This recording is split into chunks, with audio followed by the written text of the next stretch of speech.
agenda? No. No? All right. Seeing none, is there a motion to approve the agenda? Is there a second? Second. Second by Mitchell. All in favor, aye. Aye. Any opposed? Any abstentions? And motion carries and the agenda is approved. Are there any corrections to the April 2022 minutes from the last meeting?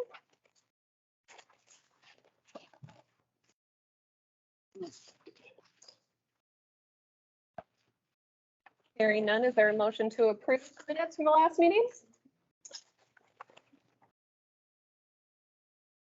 Motion. Moved by Mitchell. Is there a second?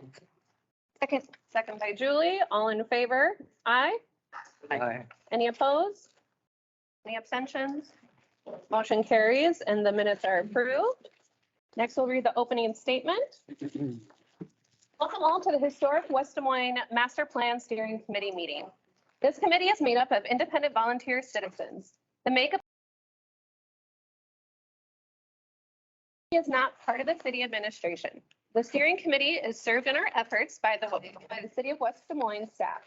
The committee's purpose is to, 1, partner with the city of West Des Moines to build interest, excitement, awareness, and community consensus around a comprehensive strategy for historic West Des Moines by representing the diverse interests of current businesses, residents, and investors.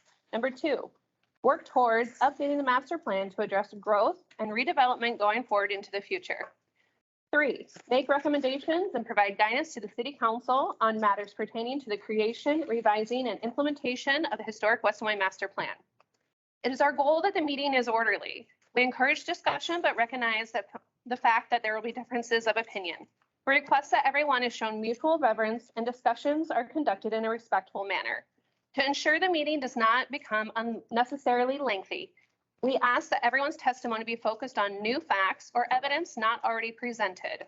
If you wish to speak, please come forward, wait to be recognized by the chair, then state your name and address for the record. Rules for public comment. When speaking, members of the public should state their name and address prior to making their statements and comments. Each member of the public will be given 5 minutes to speak. All statements at the meeting shall be directed to the committee, and cross conversation among those in attendance is prohibited. Questions shall be directed first to the chair, who may then ask the proper person to answer, with such answer also being directed to the committee. When the opportunity for public comment is closed, the public may only address the committee if a question is directed to them. In closing, this committee does not make final decisions. All recommendations made will be forwarded to the Plan and Zoning Commission and City Council final action. All right. Moving along the agenda will be the discussion of the design guidelines for the Transition District. So we'll go ahead and turn it. Mike. Thank you for being here, Mike. Absolutely. Pleasure to be back. My name is Mike Hoffman with Tesca Associates. I'm vice president with the firm. Enjoyed working on the master plan back 5 or 6 years ago, and I'm delighted to be back and working on it again this time to give it an update and a refresh and to really focus on design guidelines and character of the area. Tonight is Aaron Sigliano, another principal with Tesca Associates, who will also be doing part of the presentation, and we'll both be available to answer questions as we kind of go through. I'll just raise my hand, Aaron, every time I want to switch slides. So go ahead, next slide. So what we want to cover tonight is kind of give you a little bit of a process and update about how we got to where we are at this point. Then talk specifically about the transitional district, and we've made some revisions to that, and so talk about those in terms of changing some the guidelines based upon input from previous meetings. Talk a little bit more about the transitional district in terms of the uses that would be allowed in the area, what restrictions might be in place from a zoning perspective. Then obviously take your comments and questions both from the committee and from the audience. Our hope tonight is that the committee will be comfortable enough with the transitional district to vote on tonight, whether that's with some changes or as proposed, however you guys want to proceed with it. But we would hope to be able to be ready to vote on the transitional district tonight. So to give you an idea of how we've got to this point, you see a number of pop up there. You'll see a number of kind of screenshots of different time segments, right?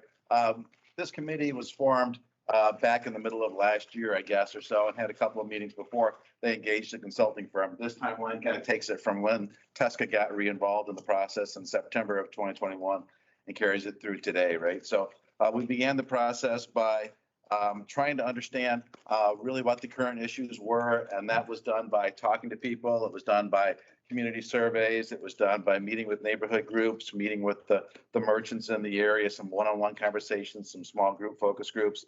We held a couple of community workshops to get input, and we did a couple of important surveys. We did a community character survey early on in September, October, and then a really important visual preference survey that was done in December. We'd hope to have a great in-person workshop to do that. And the weather didn't cooperate, but we pivoted and did that online and got great participation. We had over 330 people participate in that online survey, over 600 specific comments on architecture. So we really felt like we got some good input into the design and character that people wanted to see in this area. And we've really been trying to integrate that into the planning process. Then really since the beginning of this year, we've been focusing on design guidelines for the area. We started with kind of the core business district of the area. We called it the mixed use district, but it's basically a historic business district of Valley Junction, and developed some guidelines for that. Got some great input in that process from both the community and from the committee. Took that through to the Planning and Zoning Commission, and City Council adopted those back in February. Since then, we've been working on two other key areas, what we're calling transitional areas, which we're talking mostly about tonight, which is the areas essentially between that core commercial area, generally along Fifth and the surrounding neighborhood, either to the east or the west or the north of this area. And then the railroad corridor, which was essentially along Railroad Avenue. We spent a lot of time earlier in the year on railroad, and this committee has recommended some guidelines for Railroad Avenue. We're focused on the transitional areas tonight, and then we hope to focus on the mixed use area, which would be essentially the light industrial area that's a little bit to the west of where we're sitting tonight. And that will be kind of the key focus for our next workshop later on in June. Erin, if you want to talk a little bit about some facts and updates, that'd be great. Absolutely. Thanks, Mike. And we're going to be circling back a little bit. I'm hopeful that we have some new faces. And so we want to just kind of provide some baseline foundation information on the process to date. So we met last April 20th. And since then, the team has been very busy doing local outreach as well as active listening. This has been streamlined throughout the process, but we know that the transitional district is really important. You know, this is a residential area. It's where people live. And so we took time and pushed back the meeting to do that extra outreach, connect with our steering committee, hear the questions that they're fielding, and really put together some marketing materials and information materials that speak to that. So that's what you're seeing here. The website has been updated with a really, really, really robust database. I think it's the most toggle drop down information that I've experienced, but there's lots of helpful facts, information on the process, as well as the interactive and iterative map of the districts, which I want to point out because that's really changed over time through the feedback that we've received. And we'll be diving into that more later tonight.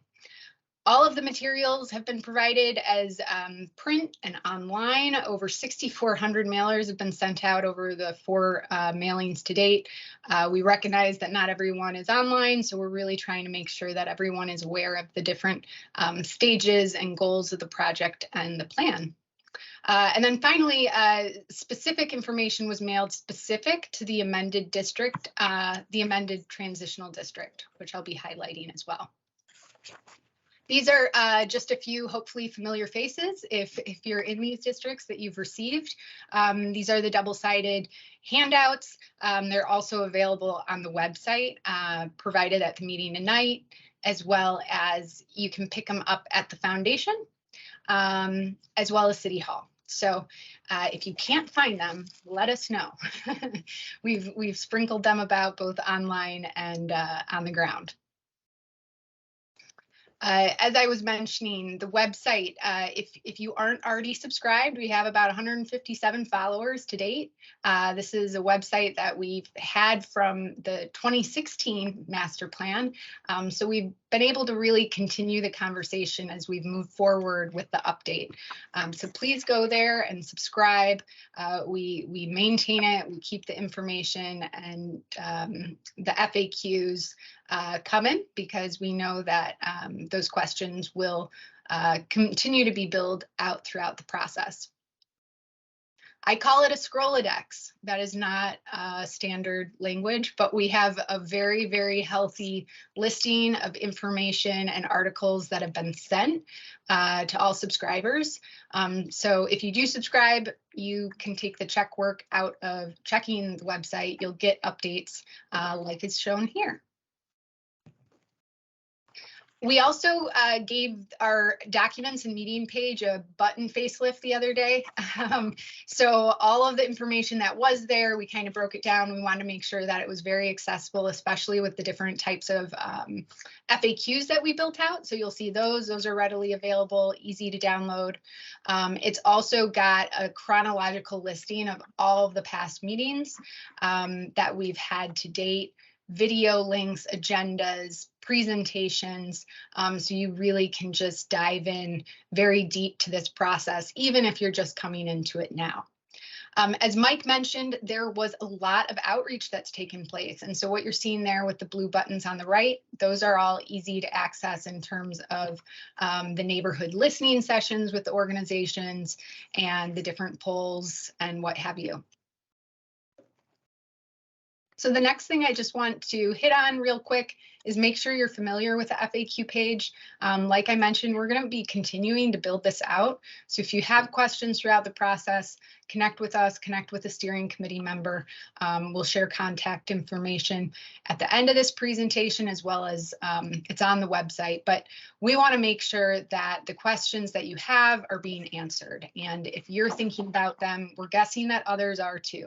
And so what you're seeing here is a variety of the different questions that we know others were asking, and one that we fielded at our last meeting, which was about eminent domain, and the city is not looking to acquire any homes as part of this process or take property.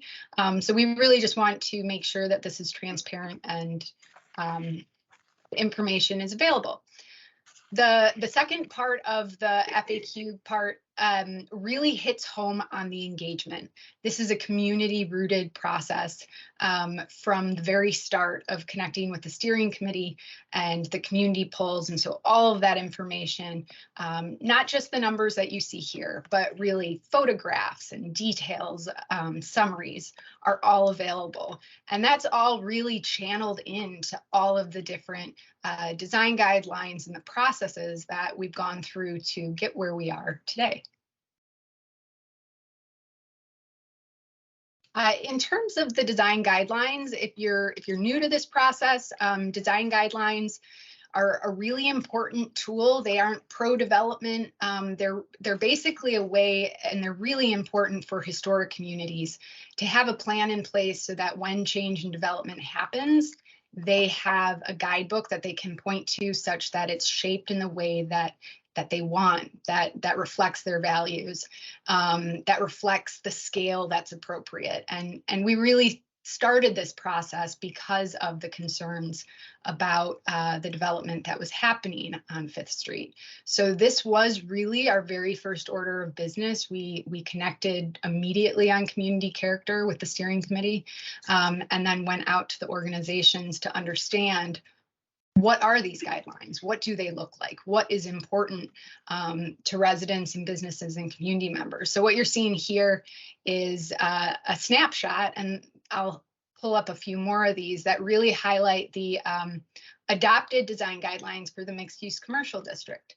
And so we have Bauer Latoza on our team. They aren't present here, but they're historic preservation and experts in upper story retrofits. And so we did some really thorough analysis and outreach to inform the mixed use commercial guidelines that are adopted and are shaping development moving forward and really putting limitations as well.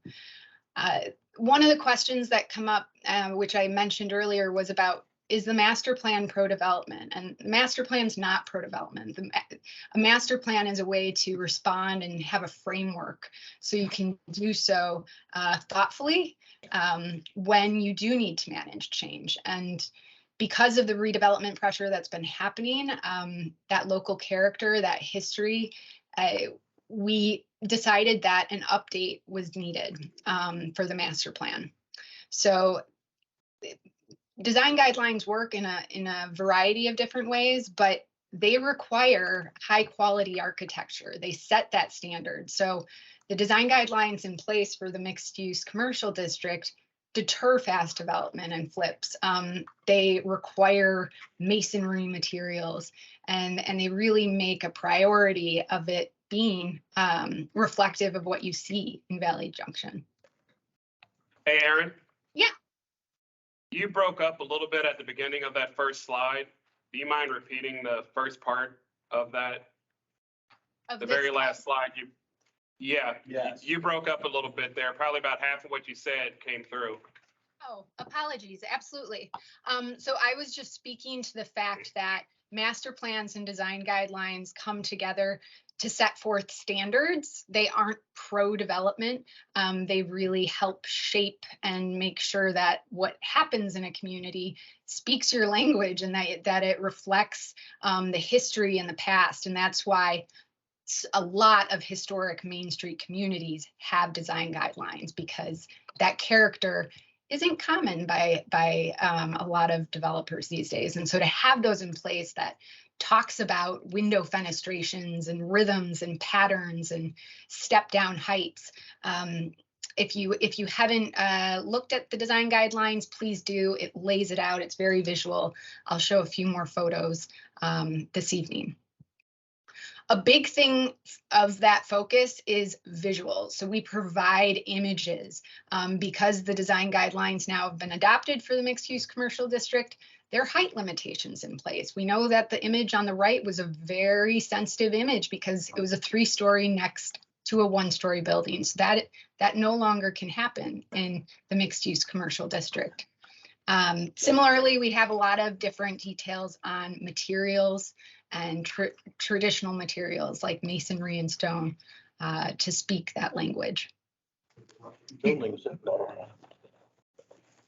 So I'll take this one, Aaron. So one of the questions I would expect to get, and I would want to know if I was a homeowner in this area, right, is if this is changed to transitional, what's going to be the impact on my property values, right? That's obviously near and dear to my heart, right? So to get at that, we were thinking about this, and really, if you look at the 500 block of Fifth, that area right now is currently zoned as historic Junction business district, right? So it allows the conversion of any of those homes to businesses, and a few of them have. There's an insurance agency and a couple of other small in that area, but most of them are still single-family homes in that area.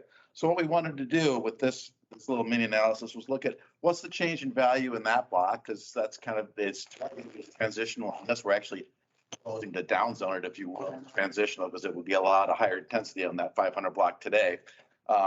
And kind of use that as a model and say, okay, let's compare that to some other blocks that are completely single family and look at actually some that are adjacent to some multifamily or townhome development and see if there's a significant change in value in that area. What I would expect to see if this is a problem is that the rate of growth of those properties in that historic business district along Fifth, along the 500 block of Fifth, would be growing at a lesser rate than what we were seeing in some of the single family areas, right? Because therefore, having those businesses adjacent to my home would be negatively impacting my value if that theory was true.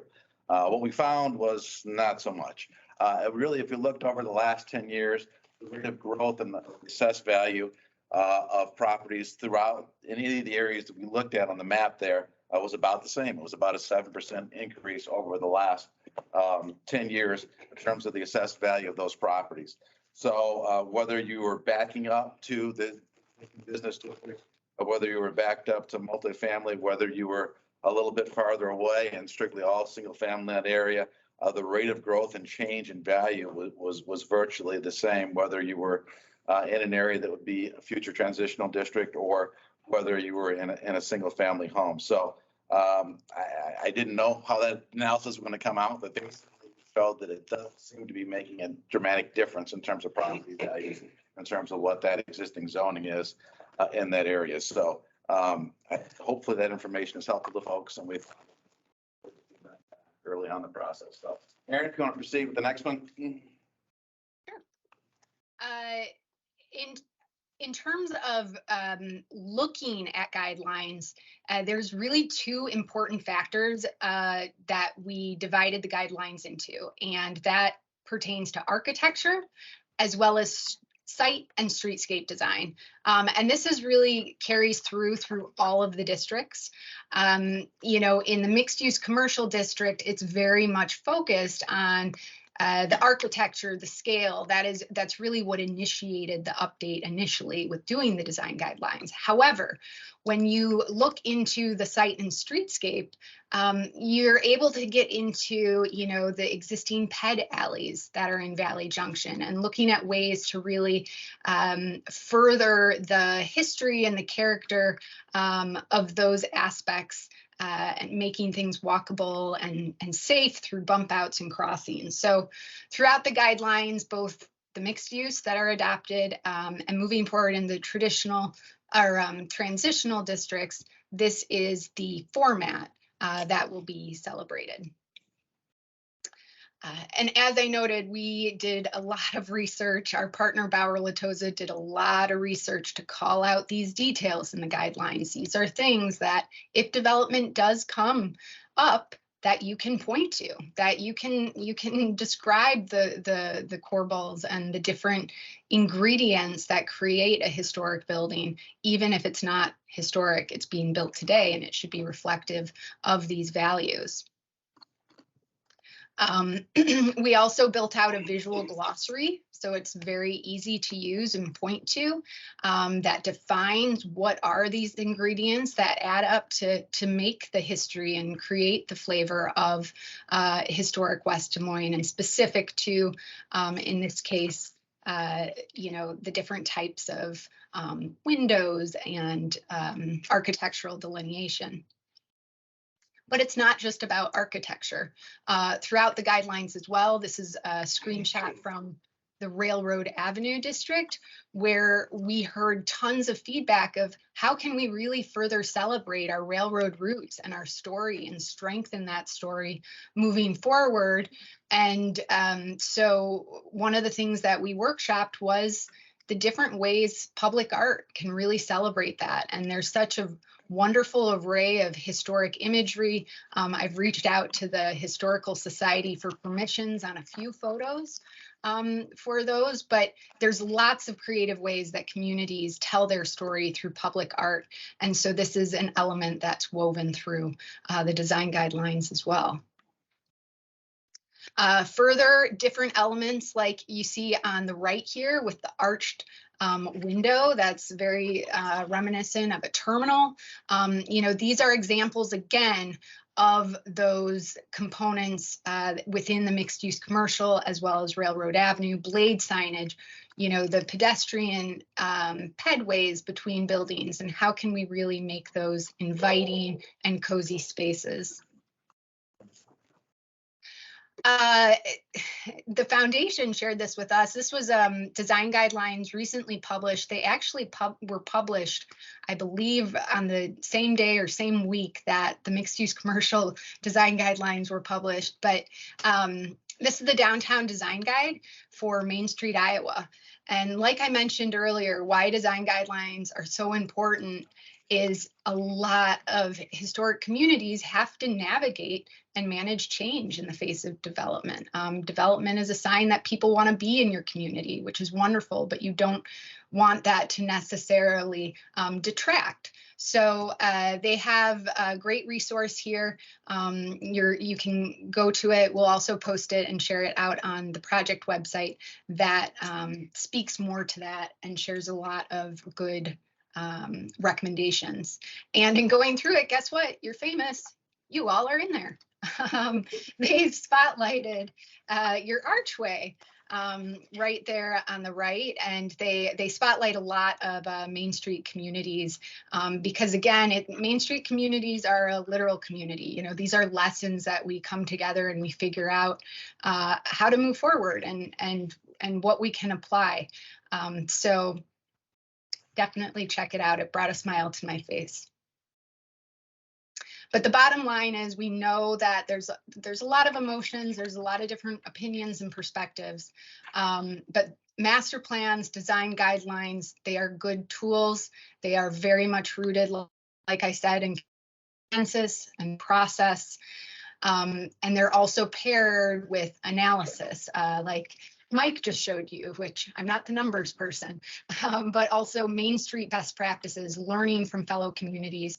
Our neighborhood workshop that we had in November with a team called Small Nation brought a lot of those case studies to the table. So I encourage you to, if you weren't part of that, you can go on the website and see their presentation of all these takeaways from different small communities that they've worked with. And there really are no hidden agendas. We're trying to be as transparent and as engaging in this process as we can.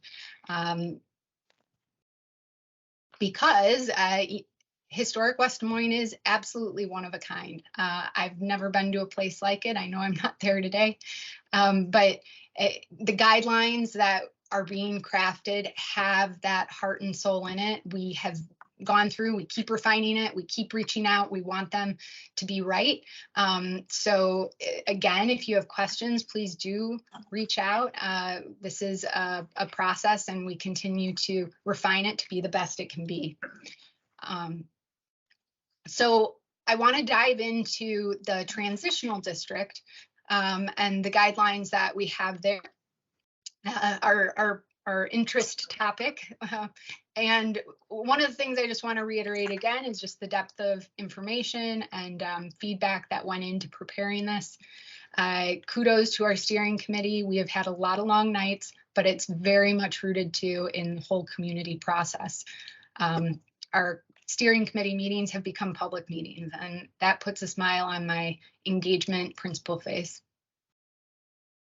So this is a quick recap here of the visual preference survey, which Mike had mentioned earlier. So this kicked off as part of our design workshop, which was back in mid-December. That was when tornadoes came through and we put it online, but it was open for a lot longer and we got a lot of great feedback. And the overview that you see here really distills that information, the importance of the traditional style residential front porches, the no to overly modern materials and large box-like architectural. That's pretty streamlined in every district. That was not well received. The support for traditional materials and really having a continuity between what is on 5th Street and in the mixed-use commercial district, and how do you have that connect down Railroad so it feels like this cohesive kind of entry into the community. Roof lines is a really important aspect here. Residential roof lines are not flat like commercial roof lines. So what you see in terms of the feedback, both from the visual preference survey, we went through all the images that were rated and extracted those that were highest rated, went into the hundreds of comments to understand the context behind it, and then used those to create the draft of the guidelines. So these are just a few of the highest rated images for the transitional district.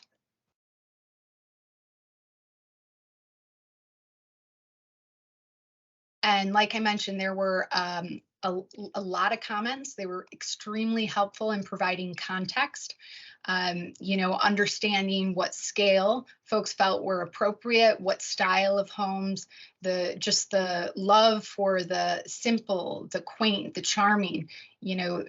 Very early on, it's always been rooted that, the development of the area has these footprints because of the period in which it was developed. So keeping things affordable and quaint and having that neighborhood vibe was something that came through loud and clear in the comments.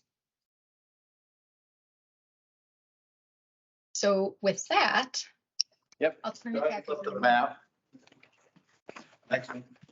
So we've been trying to do our best to integrate comments and input as we've gone through this process. And one of the things we heard last time was concern about the size and the magnitude of what we're proposing is the transitional district, which again is really the area between the traditional business district along Fifth and the surrounding single family homes, right?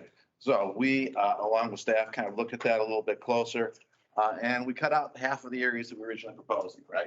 We still think that, and that's kind of what you see on the illustration on the right, all those boxes in red are areas that we originally proposed as transitional that we've now removed for those, and those would still remain as just straight single family. Valley Junction historic zoning. What we tried to do and focus on that area. Oh, yeah, go ahead, Vicky, I'm sorry. Just for a matter of clarification for those who may not know what that area is, where you made modifications to by deleting those. Sure. What street is that? Yeah, right. So this main core is Fifth, right? So this side would be Fourth, that side would be Sixth, right? So we took out the block of Fourth between Walnut and Elm. We took out along Sixth, essentially between Maple and Locust. And then we had a piece that was along the south side of Maple between 8th and 6th, that were all those pieces were removed from the proposed transitional district right now, right? So those are the modifications and changes that we are proposing to you. It's quick. Go ahead, Nate. Go ahead. What made taking those out more of a priority than the other ones? Sure. But what's the hot spot? Why those reasons? There was, adjacency to existing commercial. That was one of the things we looked at. In the case like over here, we wanted to keep this stretch as transitional on the, essentially between the commercial that's along Fifth right now and Phoenix. That piece seemed to make sense. Whereas this other side, we've heard a lot of people say we want to keep open space by Phoenix, so we took that out of the mix. Some of this down here was actually already townhome development, so it wasn't going to change anyway. So let's take that piece out here. And this was just based upon some comments in the discussions the last time, concerned about too much. And so we took that piece out, really kind of focusing on transitions adjacent to the existing business district along Fifth. And then as I've been talking about this block, that's the north, we definitely want to keep that in because we're kind of trying to scale that back. We've heard that we don't want a lot of larger buildings going farther north. And so that is proposed to be taken out of the historic business district and put into this transition. So the transitional district, you said, like, I believe that's the west side, on the west side of 6th Street, that goes from Maple to Walnut? Between Locust and Walnut, we have it on the east side of 6th Street between the existing business district and the Phoenix. We still kept that in, but we removed it on the west side. And what's on the west side particularly right now? That's the Phoenix School, and then basically open space right now. That's the playground up on the corner and just essentially open space on the other. Parking lot for Phoenix. Yeah. It's kind of in the middle. We've got 3 lots to the south of that parking lot that's just open area. There's 3 lots owned by the city? Are there any other lots owned by the city in that area? 3 lots north of the parking lot we own, but there's a existing playground there, so the city's decided to keep that there. And so in making that decision, if you're speaking about affordable housing, when we get to that, please let me know and let the audience know, is there any areas in the Valley Junction area that is available for affordable housing, single family residents to be constructed? I know your first report did include that area for single family, and the first report back in 2016 or something, Yeah, it did. did say that that was the only area because it was basically landlocked. Right.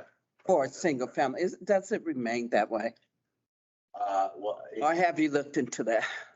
we haven't looked, so by taking it out of transitional, I guess we are saying that we probably wouldn't be changing it. But on the other hand, if the committee thinks that that space is good for single family still, personally, I support it.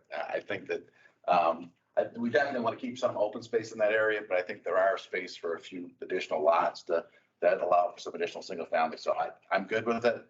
We were just kind of hearing comments about it was too much, so that was one area we threw out for scaling back, but we'll get into that discussion.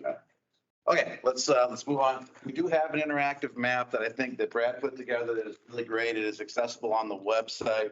The only thing I want to point out to you, we're not going to go into it now, but if you look at the top corner up there, this little scroll looking button, right? If you click on that, you can actually turn layers on and off, which is really great because you can look at what the existing zoning is. You can look at what the future land use plan for the area is.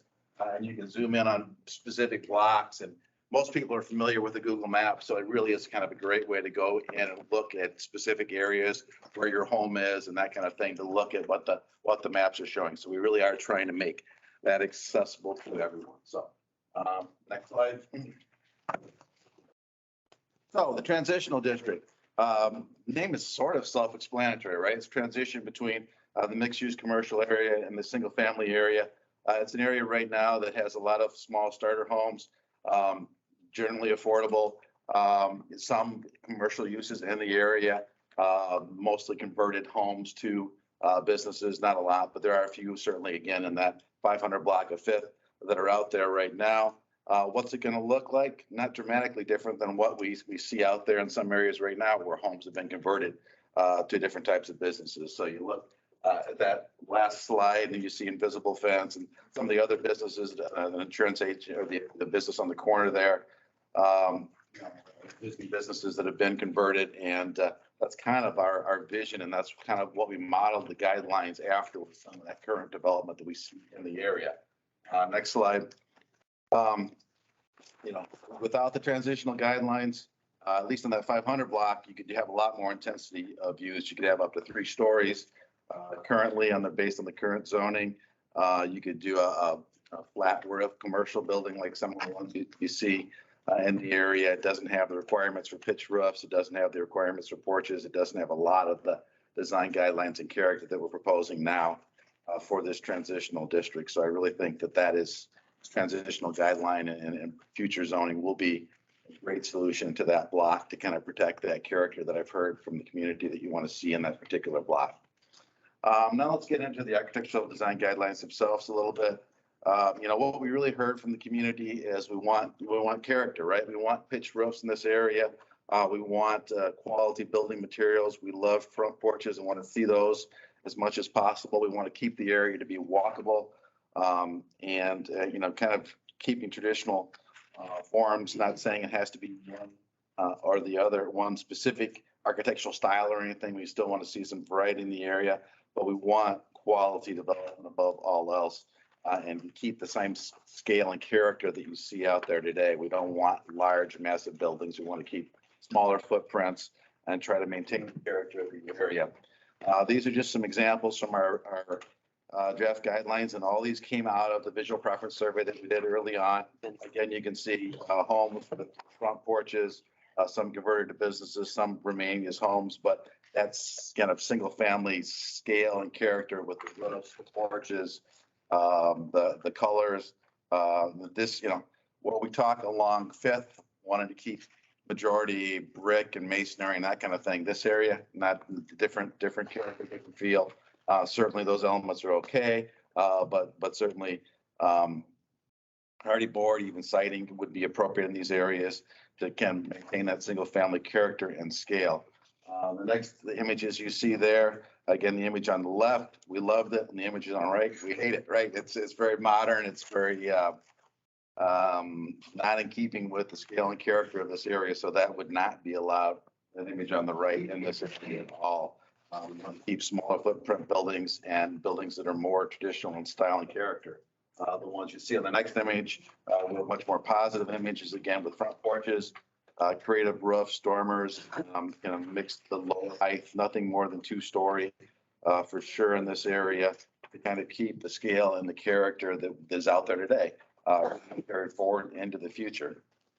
Next image, again, similar other examples of the articulation of the buildings, the feel and the character that we see present in the area, integrating it and changing some of these for business uses while still keeping the character of the existing structures that are out there and the charm of that area. So whether it's it's a remodel and renovation of an existing building or starting from scratch, we have to keep that same residential character that we have out there today going forward in the future. We also looked at site and streetscape design guidelines. How should the area be landscaped? What should be happening along the street and those kind of things? Keeping a good street tree frontage, making sure that the areas are well landscaped and maintained, good sidewalks. All those things are really important to maintain the character of the area and continue that going forward.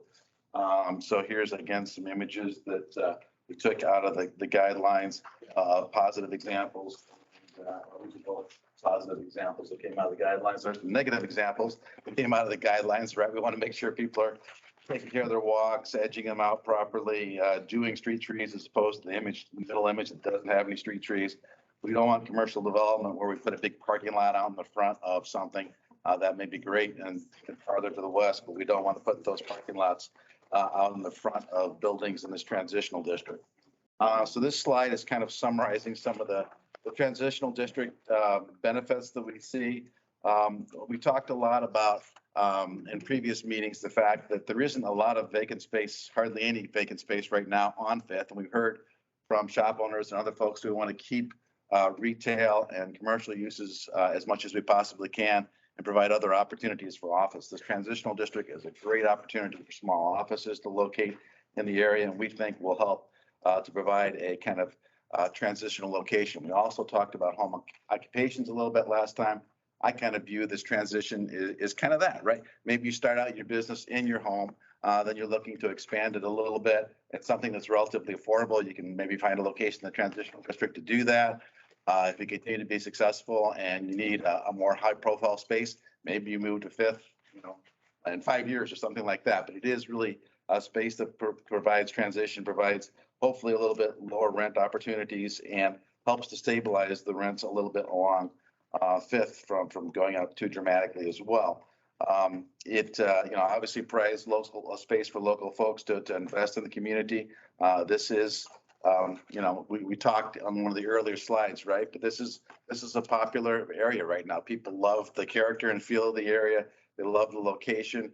All of those reasons that make real estate desirable are here, right? It's a wonderful place to be, and we need to provide opportunities for people to invest and be entrepreneurs and do those kind of things. And this is a great opportunity, we think, to do some of those things while still maintaining that historic character and Main Street feel of this area.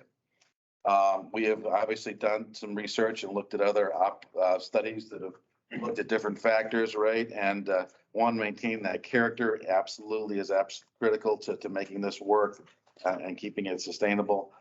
People want to be able to walk to things. This is, I would say, the most walkable area of West Des Moines, right? So that's one of the huge benefits that we've got here. We want to keep it that. We want to keep all the buildings and structures small scale in character to be fitting in balance with what is out there today so that it's not a kind of harsh transition, but it's a gradual transition over time. And then a couple other things we've got here. A lot in the planning world is talking about 15-minute cities right now. Really, all that is saying is that I can do pretty much everything I need on a day-to-day basis within 15 minutes of my home, right? So I can shop, I can go to the grocery store, I can get my daily needs. I might even be able to work in that area all within a 15-minute walk. And that is very present in this area. We want to continue to strengthen that and make that a continued asset for historic Valley Junction. We want to continue to create opportunities for citizens to be entrepreneurs, obviously, and that affordable housing thing is very important. So having the opportunities in this transitional area for a couple of additional units, I think certainly can bode well for that affordability, and the idea of accessory dwelling units, which we're going to get into in a little bit, is also part of that. Next slide. So let's start talking about the uses that we see in this area. This slide is similar to one you saw last time. I continuously think that most of this transitional area is going to remain single family for a long time, but we are allowing the conversion of these existing residential structures to office uses, to like personal service things like a barbershop or a salon, indoor recreational uses like maybe a yoga studio or something like that. Some limited attached multifamily, we're suggesting up to 4 units in a structure at the most.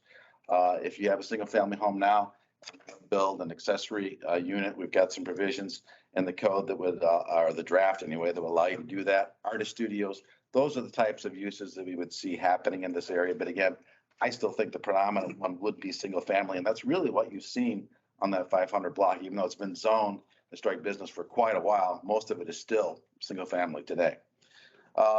In terms of limited uses in the area, there might be some smaller retail uses that you might see in this area. I really don't see a significant retail presence because retailers still want the visibility and the walk-in traffic you get off of Fifth or maybe off some of the side streets. But you might get some small retailers that might come into this area, maybe some that are doing a lot of their business on the internet or something like that. That might be a good transitional location for them.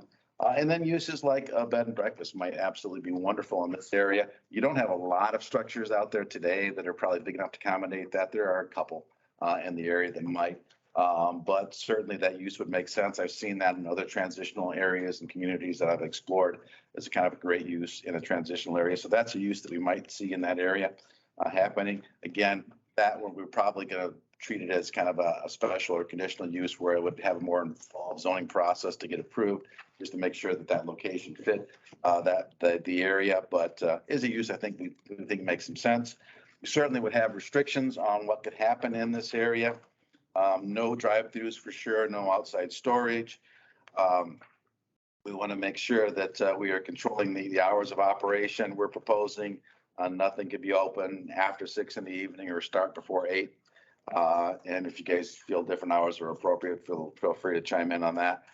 Earlier, we were talking about maybe having as a conditional use restaurants or cafes. We kind of heard, no, we don't want to go there right now. So we took that out. So right now we're proposing no restaurants or cafes in the transitional area. We do want to make sure that there's reasonable parking. I'll talk about that in a second, but we don't need a lot of additional parking in that area, I don't think. Again, a max of 4 units in any particular structure as proposed here. And certainly meeting all applicable building codes and obviously meeting the design guidelines that we're trying to create here.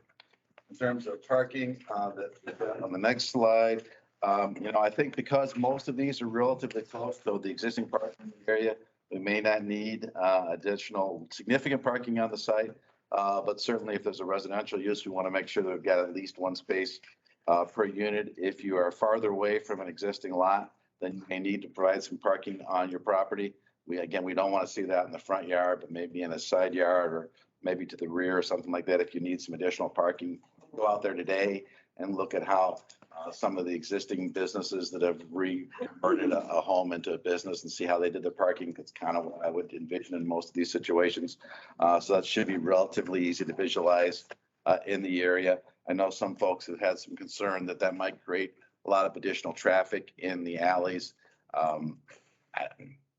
Judge for yourself, but I would look at what's been built out there today, and the traffic that's generated in those alleys today doesn't seem to be excessive, at least from my observations. When you look at the alleys behind invisible fence or some of the other converted homes in that area.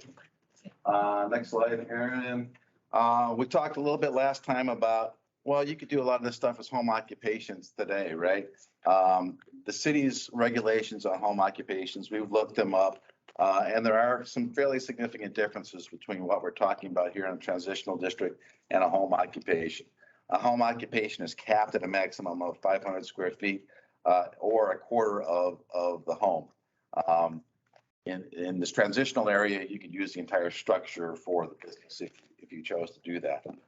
In the home occupation regulations, you are restricted to being a resident of that building.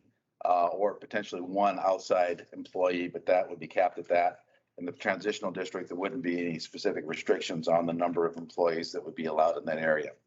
And the home occupation regulations you've got in place now, I think you're allowed, it says none. I think you can have like a small, maybe 1 square foot sign or something like that, but very, very small, not like you would want to have for a typical business. In this area, we've got guidelines and regulations that would allow small signs, again, similar to some of the signs you see out there for some of the homes that would be larger than a square foot, but not very big and in scale and character to the homes that you would be adjacent to. the restrictions now on home occupations, if you have a home occupation, if you can have customers come to your site, it has to be by appointment only. There wouldn't be restrictions like that in the transitional district other than the hours, nothing after 6 p.m. in the evening or before 8 in the morning. So some of the differences between our home occupations and. We have a question from Debbie. Okay. Hi, Mike. Could you clarify again on the information from home occupation, where that data is from and what, like, at a city, state, local, what kind of parameters created that, just to be able to, and I understand the proposed traditional, but that other section is based on what source? It's the existing city of West Des Moines zoning ordinance. Okay, and how Title 9, consistent Chapter is 8. that? I'm sorry, go ahead. Title 9, Chapter 8. Okay, and how consistent is that with various other his Main Street areas, historic areas, et cetera, for comparison purposes? It's similar. We were chatting earlier about this, Brad and I. There are some communities that don't even allow home occupations. There are some are more liberal. I would say these are kind of in the middle from my review of different communities in terms of what your home occupations. Would you agree, Clyde? Yeah. So. Okay, thank you. Yep. There were some questions and concerns about zoning standards, so I kind of wanted to throw those out to you. What we did in this chart was we compared your existing Valley Junction Historic Business District, your existing Valley Junction single-family areas, and what they require and allow in terms of front, rear, side setbacks, building heights, lot areas, with what we're suggesting for the Valley Junction transitional area. We're suggesting a front setback that would be kind of in between those two a little bit. So not the 0 of the historic business district, but not the 20 feet in the single family area, but about 10-foot setback we're suggesting. And that's really kind of focusing on that pedestrian character and scale of the street that we'd like to see in that area. Rear setback, we again suggested somewhere in between the two standards of the business district and the single family, going with about a 20-foot rear setback. We kept the same side setback as your single family area because you're going to be next to a single family home. And so keeping that side setback certainly makes sense to us. The height, I think, is probably the biggest thing. Right now, if it's a historic business district, it can go up to 36 feet. Actually, in the single family area, you can go up to 40 feet. We're suggesting to drop that down to 30 feet. 2-story absolute max, and those would be big 2 stories at 30 feet in height. But we think that seems to be a reasonable amount and something that came out of kind of the guidelines and discussions with this group. And then lot size, right now, the single family lot size minimum is 6,000 square feet. We would keep that same minimum. We would allow you potentially to combine a couple of lots, so that would get you up to 12,000 square feet. For new development, but still keeping that scale relatively open. And both the historic business district and single family district today have a 25% open space requirement. We're going to keep that same 25% open space requirement for the transitional area. One correction, I should have caught this earlier. Yep. In the historic business district, it actually is 0 landscape requirement. Oh, all right. Sorry about that. Quick question. Kenny. So 10-foot setback, that's off the sidewalk, correct? That's where our property Yeah, that's correct. Well, not exactly a sidewalk, it's a property line. would be, Typically, the property line is about 1 inch inside the sidewalk.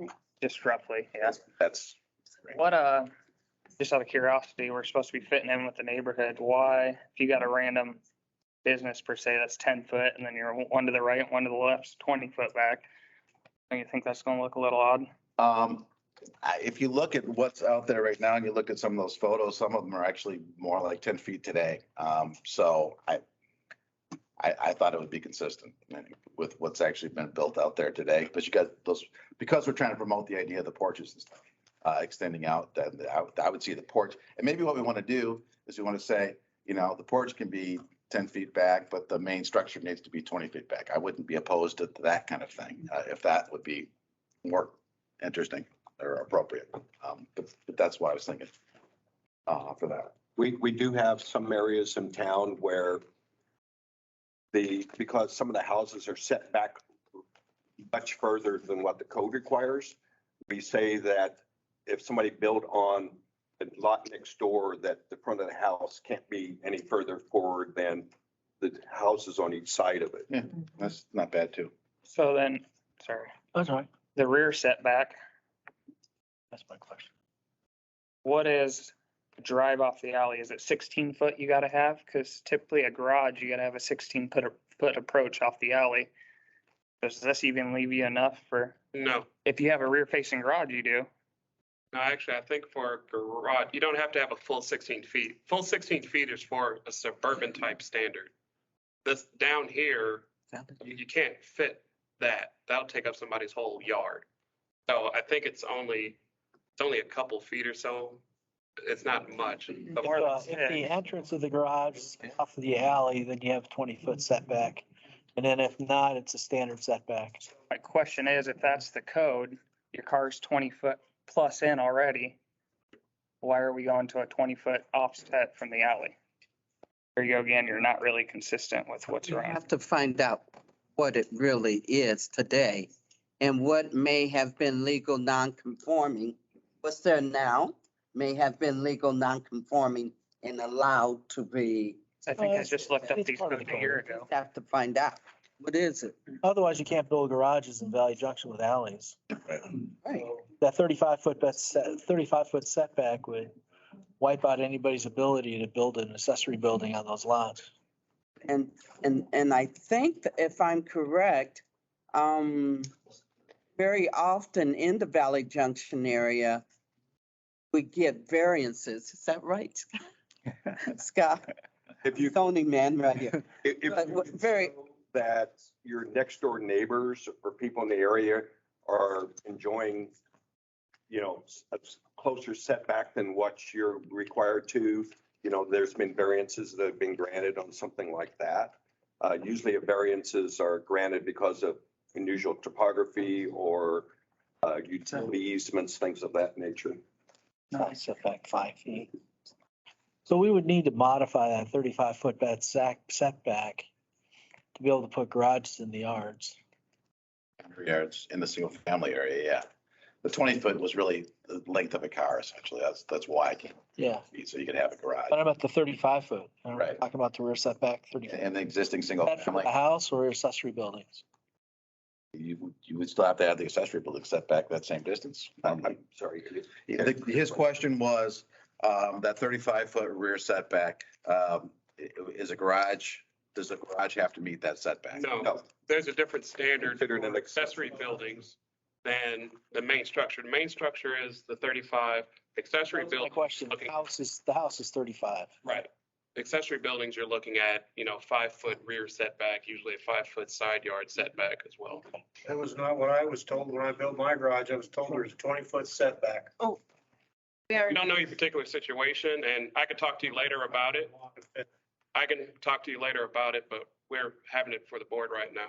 It's 20 feet when there's a door. comment yet, but we will let you know when we get. to 20 feet when there's a door going into the alley.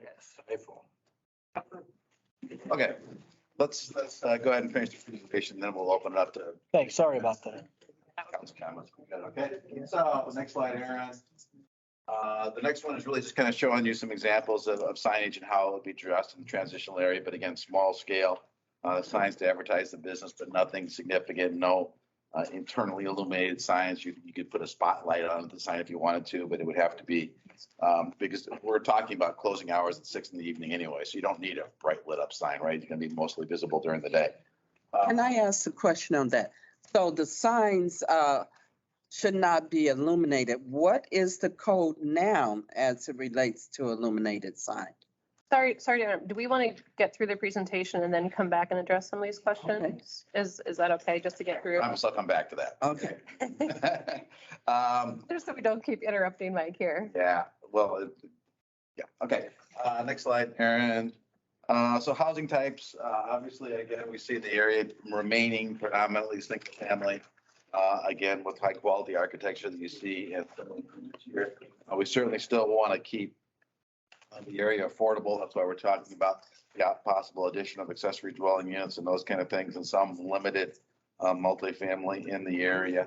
And I just wanted to point out again, first, since we have some people that knew this slide was shown last time, but there is a fair amount of multifamily already in and around the area. This is just showing you some of the different locations that are in the area right now. Quite honestly, some of these could be done with the guidelines we're putting in place. Some of them could not. You couldn't have as many units attached as you've got in some of these situations. You would have to have peaked roofs and some of those kind of elements. We would not want all the garages facing the front as you in some of these examples, but nonetheless, the point is that there are multifamily in and around this area. So the idea of integrating a little bit more is not something that's radically new to the area. Aaron, you want to pick up from there for a few slides? Yeah, sure. You've been talking for a while. Way to go. Yeah, so in terms of just bringing it back again a bit to the visual preference survey, just spotlighting comments here in terms of the support for various types of housing in the transitional area and the scale there. I mentioned this before, but when our very first kickoff connection with the steering committee, this was back in September of 2021, we just talked on the topic of the anatomy of community character, and we focused on what that means within and along, Fifth Street and the shopping district, and what that means within the neighborhood, and how do those relate. And it was wonderful ideation by the committee. It had a lot of Venn diagram, a lot of interrelations between the fact that one, the importance of what I mentioned earlier, the railroad routes dictated the size and style of homes. It also dictated the type of architectural detail and woodwork and that smaller scale working class cohesive footprint. We also discussed about, how it has evolved over time. So you do have a sense of diversity as well as commonality. That wasn't my quote, but it was a great one. And how the two districts need to synergize and work together, and how improvements in one really do help the other. So this just really hits on some of the main themes that came out very early and continue to be streamlined through our focus on the development of the transitional district guidelines. This is a spread and different imagery from the guidelines that hone in on some of those traditional style architecture, materials, porches, the narrow, the more modest, I should say, front yard setback. So you have room for landscaping, but it still engages the street. And so some of the photos here highlight that and the variety of porches. So we did spotlight the different types, and then also as well as what is not supported, the flat roofs, which Mike hit on earlier. These are examples of what Mike was mentioning in terms of the up to 4 unit attached. There's 2 at the top, and then you look at how these would blend with the existing character. And one of the things that's going to be really important in that is that it has a traditional look, that it doesn't look like, a 4 unit, but that you have that pitched roof, dormers, the type of patterns within the window fenestrations, and making sure that the quality architecture blends and unites, that they aren't 2 different beings, but that really they coexist together. This also goes back to the importance of affordable options, the need for that. Broadening housing choices, the traditional starter home is taking on a lot of different forms these days as housing prices increase. So this could be a really great way to provide that, but have an aesthetic, a high quality aesthetic that really connects with the neighborhood. These are just a few more examples that we pulled that we welcome feedback on. These aren't in the guidelines. These again are example imagery as we're working through the different ways that you can look at the architecture of attached units while still having that single family and the residential appeal. Another aspect that we looked into and that we're focusing on is the topic of accessory dwelling units. And we've covered this at a few of our prior meetings. The handout that you see here was what was mailed to every address within the study area and provides information on the what, why, what can you do today, and what are we looking to explore and recommend. So for those who aren't familiar, acronyms are far too common in planning, but ADUs are accessory dwelling units, and they can take on a lot of different forms. They're very flexible, but they're basically small independent housing units on the same lot as a standard size residence. So they have a kitchen, they have a bathroom, they have what you need to live and sleep, and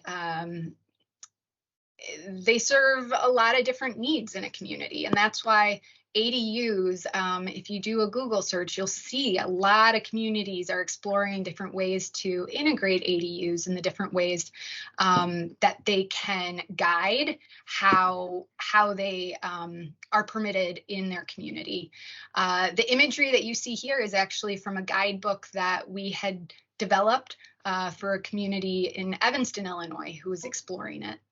And a main driver, a really big driver, in addition to providing affordable housing options, is the flexibility in lifestyle that ADUs provide. So whether you have an aging parent or someone you need to care for, but provide independence for, whether you want it to be a studio space or a she shed or what have you, a workspace. It can also be a starter home for a young couple. And it takes on a lot of different formats. We know, and we've spoken about how historic West Des Moines is a generational community. And it was interesting reading some stats earlier, and this is recent, that Zillow was noting that 20% of millennials are now choosing to move back with the folks, or a lot of them are moving back into their folks' home and taking that over as their folks downsize. So this is just, these are the information that we kind of pull together as we look towards the future and we look towards what the trends are, and we know housing prices are increasing. So this is something to be mindful of. There's different types of ADUs, and I should note that right now, and this is highlighted on the FAQ sheet, but right now in West Des Moines, secondary dwelling units called SDUs are permitted in different zoning, and they're highly similar to ADUs. The only aspect is they're not accessory. So they're independent structures. They're not attached to the main dwelling. So the examples of ADUs in the imagery that you see here on the left, that detached ADU and the garage conversion are examples of what a secondary dwelling unit might currently look like and be permitted in West Des Moines today. They're also historic in nature. You know, you've heard the term coach house or carriage house, that those have been converted in a lot of historic neighborhoods into a secondary dwelling unit as well. So what do they look like? These are a few different examples of what garage versus detached. There's a wide variety. In terms of what we're exploring as part of permitting ADUs, it would be a secondary category, potentially as part of the secondary dwelling units, which is already permitted, but we're looking to allow them to be attached or independent in the transitional as well as the single family Valley Junction districts. In terms of look and appeal, they would have to have exterior materials that were consistent with that main structure, as well as the neighborhood. In the same way that our design guidelines throughout, you know, a building doesn't stand alone, you have to look at the neighboring properties. That would still apply to the ADU as well as main structures. For parking, one parking space would be required in addition and separate from the primary dwelling. And that in terms of size, it would either be 750 square feet or half of the principal dwelling unit, and it could be whichever is greater. So we have an example there at the bottom in terms of the space elements and sizing. And So I that- know that was a lot of presentation tonight, folks, but we've got new people in the audience. We wanted to give you some background information on that. We hope that that is a little bit helpful. So we're going to conclude our presentation, except I want to answer Vicky's question first because we're at committee comments, right? So Vicky, in terms of sign requirements, the city actually went back after we did the last master plan and updated the whole sign regulations. So in terms of the size and all that kind of stuff, those rules are essentially already in place. We did in this document, the draft transitional district guidelines say specifically signs should not be illuminated. So. And you're saying that that's already in place in the zone. Sizes, And I'm not 100% whether the current code says it can't be illuminated or not. It might allow it. This, we're saying no. I think it allows like one or two. I think so. I think it currently does. We're saying now we didn't want. Candle foot lights. That's different than a big illuminated Right, sign absolutely. on Do not the, have a box illuminated sign or anything like that. Absolutely Right. not. right. So from, If I can kind of chime in. So I did check the setbacks for the garage. It is 20 feet. I was mistaken on that. So it is 20-foot setback before those rear garages. So at this time, what will happen is discussion will now occur within the committee where we are allowed to ask questions and comments. And then once we're finished with that, then it'll open up for public comment. So we'll let you know when that time has arrived. All right, so we'll open it up for committee discussion. Yes. I guess I'm confused. Previous conversation said in the transitional area, you're supposed to live in your houses. Is that not correct? No, So we're saying it could just straight be business 2 floors. that's absolutely correct. It could be all business. What happened to the conversation of living in it and, renting out your bottom floor? That's what I thought we were. That's how we brought in the discussion of home occupations and how that is different than what we're talking about in the transitional area.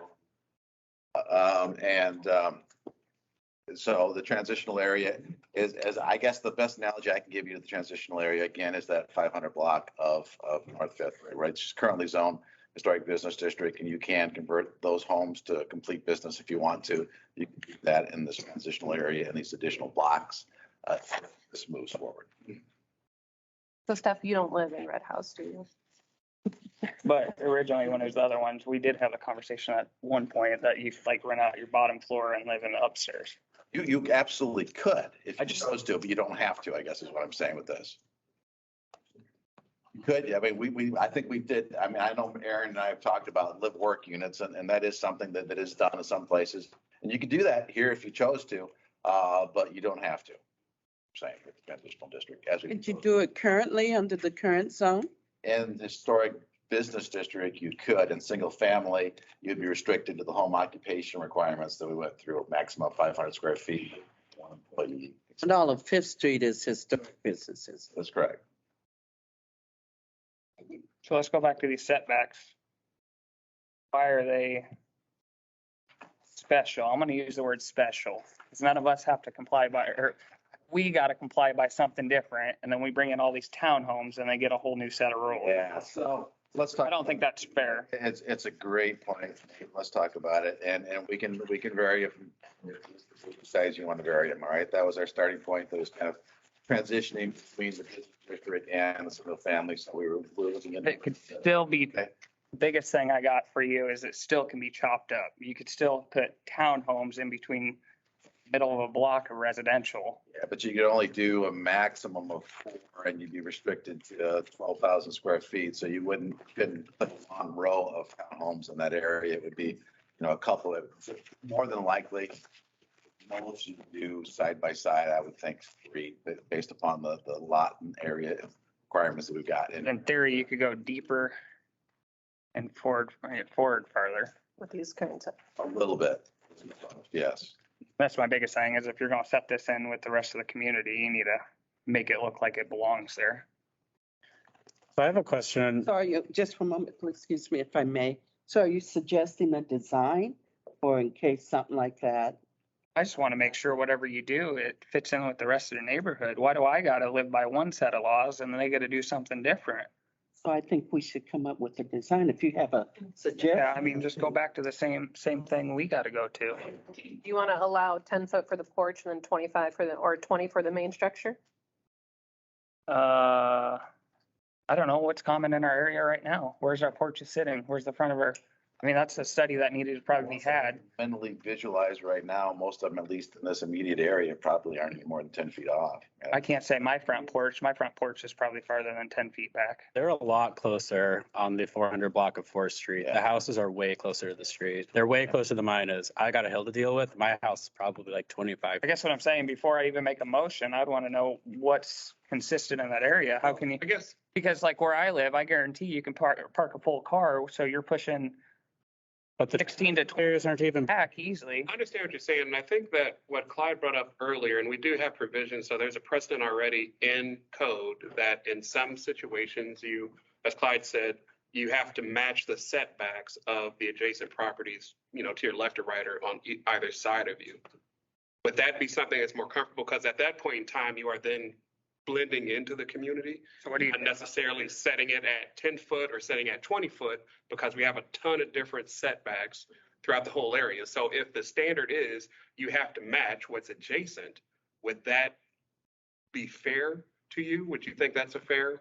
I mean, that's more of a fair statement than what we got on this paper. I mean, Let's change it to that. does it have, I'm asking if that's, are you going the, or can You can be farther back if you want to. You just can't be. are you going the existing structure or off the front of the deck? I mean, how are you wording that to make that? well, that's what we're talking about. So how would that make you comfortable? Match on each side and not to exceed. Something like that. Match existing building and not to exceed, or are we matching existing decks and not exceed? Well, I think that typically the way that it's applied in code now, it's basically the structure itself. So if they have a porch and they have a structure, they're kind of looked at separately. So if their setback of the main door is 20 feet or 25 feet back, and then they have a 10-foot porch, the next house is being built, have to match that 10-foot porch. So then how are you, I don't like the word restricting. How do you give them guidance on their, so you put the building in the same thing. Let's just say you get a 5-foot deck out 5 foot and they put a 15-foot deck on there. What are you putting in there for words to amend that? I'm sorry, I didn't quite understand. So if you got the front of the buildings, Right, all three of them in a row are identical now for, right.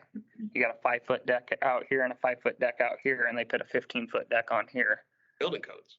I mean, our building permit, they have to get a building permit in order to get that. Are you saying they need to match existing decks to the surrounding? What if you do if they don't have a deck there? Well, then they wouldn't, it would, Which is considered something different than the main Right. structure. And according to our zoning code, open porches with a minimum depth of 6 foot are allowed to encroach up to 8 foot into standard front yard setback. Into 8 foot? But I think we're talking about the principal structure. Typically, a porch is not considered part of this principal structure. If I right, a porch deck, or whatever you call it, is its own separate accessory structure. So with current codes, you could put a 12-foot deck on with these or porch Right. well, 8 feet. within 8 feet. So if you I guess 20 an easier way to kind of put it, we're basically applying the same principles as we did with heights of buildings. You look at what's exactly next door to you, you match it or you go less. I just want to make sure it's cut and dry. There's no loop. That's as cut and dry as I'm trying to make it, is that you look right next door, you can either match what's there or go less. We'll have to flower up the language a little bit, but that's the intent of what I think what I'm hoping that I'm working through with you, and if that satisfies you or not, or if that you think meets what you would like. Okay. And then anybody else got questions, or you want me to keep going? I thought, Mitchell had a question. so I like the idea of more of a margin. So like it has, like you have to start at, I think I heard the right phrasing back there that I liked. Where it's like you look left and right and you get to work within a margin of, I don't know, 3 feet forward or backward. I don't want to I feel like hard coding, like a hard line just means, yeah, I just feel like people need now, anyways, that's my first point. Just in other words, you don't want somebody to drop a chalk line and everything's all lined up down the street. Is that what Yeah. You're saying? And we're gonna be like that until the year 3000 or something. And then I think to Nate's point, though, I guess I have a little bit extra, like, how do we differentiate between main structures and porches? I feel like that's really fuzzy around here because I know a lot of porches have been enclosed. I don't know if that all of a sudden becomes a part of the main structure or who assesses that. Mine's part of the structure. Yeah. When does that become a part of this? I mean, I got a deck on the front, but mine was originally the porch. And I think that's A lot of led, them are down here. yeah, that's led to a lot of houses appearing that they're a lot closer. I will also say that there are a lot of non-conforming structures where people just did things. So Junction. you have to put in that kind of fudge factor of the weekend warrior, you know, where they just kind of put something up and, Right. Point out. you know, it's kind of been decades and nobody said it. You can't, the longer something's been there, the tougher it is to kind of figure out. I guess to me, it's just about the visual sight line, and it's like whatever, wherever, whether it's a big bulky front porch or if it's an enclosed porch or if it's literally the original main structure, like that's the margin that I'm talking about, is that edge, that structure. Yeah, if I understand you right, you're saying if it's an enclosed porch, that would be the structure. If it's the deck per se, that'd be the add-on. Right, yeah, like, I don't care which structure it is, it's just whichever one is the closest to the sidewalk, you work off of that. Is that clear? I think I understand what you're saying. So you can have two houses to the left and right. They both have open porches, so just flat porches without a roof. What you're saying is that you're okay with a house having its front door even or parallel with the front edges of those open porches. Of an open porch, yeah, I mean, so what I just said, yes, that complies with that. That also gets hairy because I think when we look at the pictures that people like covered porches. That's sort of the whole charm of this area. Like, correct me if I'm wrong, I don't think we have a ton of open front porches. I think most of them are either enclosed, they're covered, or it's just structural. But again, weekend warrior, yeah, I don't. Covered porch is still considered an Open. porch, so. And you can even screen it in and still consider it a porch. It's when you start putting up solid walls and stuff, then that makes it part of the principal structure. Right. So I guess what I'm trying to think of is, say, like, someone wants to renovate a house and, or something, and you've got two houses and the ends of the structures are 20 feet from the sidewalk and they want to have an open air porch. Well, like, now you have to figure out how to put your structure back. Like, you have to put your main structure backwards if you want a 6-foot porch in the front of your house. Like, you can't go and put a porch like beyond the houses next. Right, because you're saying the original structure was built at the setback line. So if they want to add a porch, they don't have enough room to move into. Right, which at that point, most people will probably be like, that's probably not worth it to chop off the front of my house and redo I it. thought we could go up to 8 feet to the property line. But yeah, we do have a provision where you can go 8 Oh. feet over the setback. With a porch. I feel like you guys Open porch. Okay. need to, I don't know if we can do this now because it seems like it's very visual, where again, create like, this is allowed, this is not allowed. And I don't think that helps us today with emotion but I think it's important enough that we all understand the expectations. Understand. So with a similar diagram to what we did with height, Yes, okay. I think that would be helpful.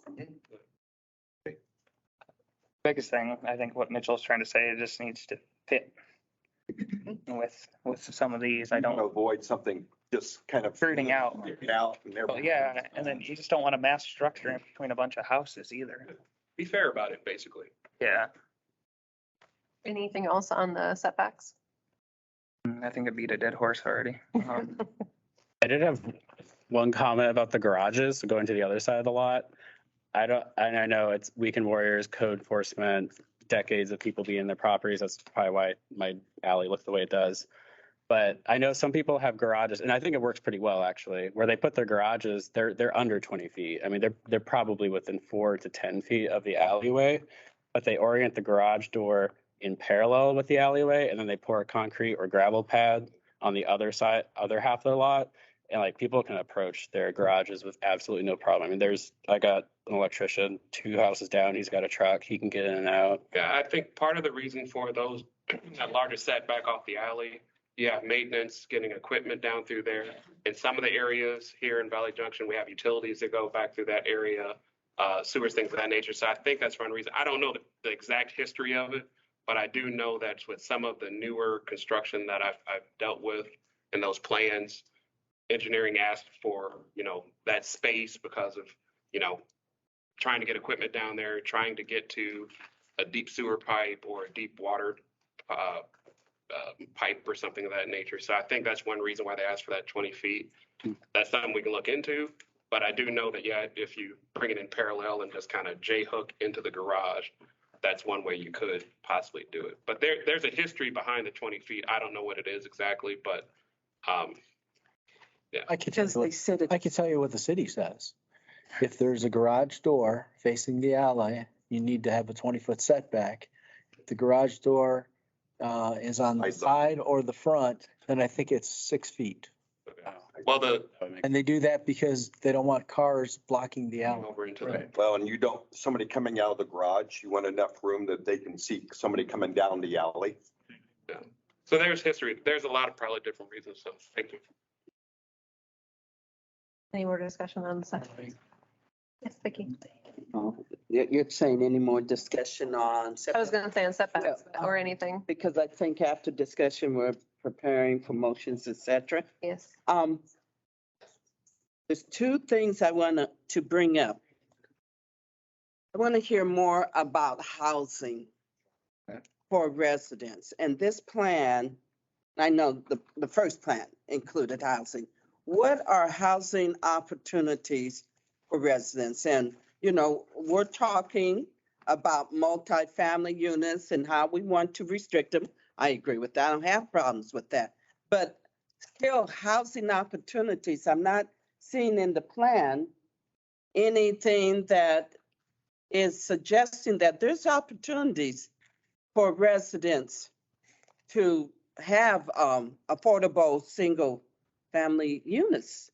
The biggest one is the addition of that accessory dwelling unit, right? Every lot, in theory, could have an additional unit if you approve this as we're suggesting, right? So. Well, that's already owned.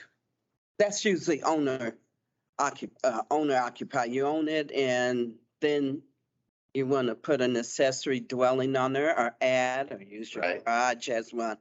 But I'm saying new housing, affordable housing opportunities. Is new housing though, right? Those units don't One of the exist. biggest issues is there's not a lot of available land, open land. Anytime that we've ever had any lots that we purchased, we generally turned around and sold it to a nonprofit to, like Habitat, Home Inc., to build an affordable house on. What was the most recent one? Have we done that lately? Like in the past year or 2? Over on A Street. Okay. So took us about 20 years to end up acquiring all the property, but we ended up re-subdividing that property up and Habitat, wasn't it, Christine? Yeah. 2 houses. No, we have not done anything in like But that's been at least the last 2 years. before COVID. Because I'm looking in the residential area and it was during the 90s through, post-flood of 93, that we had a lot of vacant properties. And consequently, the city did work with residents and with interested persons to have infill housing. It was very successful. You had, like on 11th Street, you have the Engler property, the one next door. On Maple, you have Madden build several. On 10th Street alone, you had 6 infill properties. And of course, the townhomes right there on 9th, between 9th and 10th were built. And then you had a few on 8th Street, I want to say 128, 132, 8th Street. they were built. But since that, and that was, I think the last one, a research of the records show was like 2001. That's probably be right, because we were Right. kind of wrapping up the flood program, and how we ended up acquiring a lot of those lots. The houses on those properties were beyond repair. Right. So the property owner then elected to sell that property to the city. We removed the structure, and then because we wanted to get more people in the neighborhood, then we turned around and sold those lots like for $400. So that, and with the requirement that somebody had to build a house on there within a certain period of time. Now, it wasn't a requirement that they be affordable, but because of the neighborhood and housing values and stuff and construction costs that time, they were relatively affordable. Okay. Now, in terms of future affordability, because there isn't a lot of vacant land, then you're probably looking at upper story housing, like taking some of the existing upper story areas and converting what's there now. A lot of it's On Fifth Street? Yeah. On Fifth Street? A lot of I'm talking about opportunities. Fifth Street is usually rented upper stories, correct? I'm I sorry. mean, the rental property, the upper story, Everything says you can't do a condo. right? But we do have it. So what I'm asking is, we was looking at the transitional, and I think we all would be irresponsible if we didn't consider the vacant lots that are owned by the city in the Phoenix area. You said there's 8 of them, at least 3. Well, the last time the city proposed 3 of those lots to be affordable housing. And not only that, Tesca, your recommendation, that was part of your recommendations from the first time. And like you said, you're still in favor of that. So I think at the very least, we should have that conversation amongst us all and to present it to the city council for reconsideration, because we can't keep saying we don't have Right. vacant lots which are affordable. We are denying our citizens the opportunity to be able to take advantage of that. Right. And we should not, hold that up. We should open it up, and we're responsible here at the table to discuss it. One of the things also is, I think you're aware, the city is going to be rolling out some new housing programs, July 1. One of those programs is to acquire rental property, particularly rental property that's in a distressed condition, sell it to a nonprofit housing developer who then would be required to renovate the structure, sell it to somebody that qualifies as lower and moderate income at an affordable price. So, and a lot of the rentals probably right now aren't being rented at what I'd call an affordable price. Some are, some aren't. Right. But that's a way to at least encourage more home ownership, particularly low and moderate income families. And when we're talking, just so everybody knows, when we're talking lower and moderate income, median family income for a family 4 now in West Des Moines is $98,000. So that's what we're talking about, affordable housing. We're talking about, I always call it the working poor. Yeah, We're talking about the middle class. correct. And if we have vacant lots that we can utilize, we should put that back on the table. Nate, and there's others here. I think we have seen, time tells the story. And we have seen a lot of maybe disagreements, concerns, apprehension we had when Phoenix came up, those lots came up, have proved to not be as we thought it would be. 8th Street is a prime example. You're not seeing a rise in crime. You're not seeing, low income poor people ravaging the neighborhood and threatening the neighborhood. If those were some of the thoughts we had, time has told the story. And they're affordable, they're nice looking homes. And we should have given our citizens that responsibility. We can't talk about affordable housing when we just act like we don't have any. And So I wanted to come back to the table. one of the narratives I think the city is really trying to do in terms of affordable housing is we're not talking about somebody that is on welfare and Right, multiple kids and don't know who any of the dads are or anything like that. yes, Talking about your school teachers, you're talking about your. absolutely, Police officers, you know, and I always. absolutely. If you have grandchildren or children that are just going into the workforce, you know, how much housing can they really afford? Absolutely. And this is who we're really looking to try to help. You had a response? I was gonna say, I think there's more to it than we know. Wasn't there a major trunk sewer line that went through there and that's what pumped? It went up the alleyway. On those 3 properties on the corner, they would be available for development. And I think also part of it was the resident wanted a green space to play ball and stuff in. So I mean, Yeah. part of that is we gotta respect what they want too. You don't, we are all residents, the city of West Des Moines at the time, in all due respect.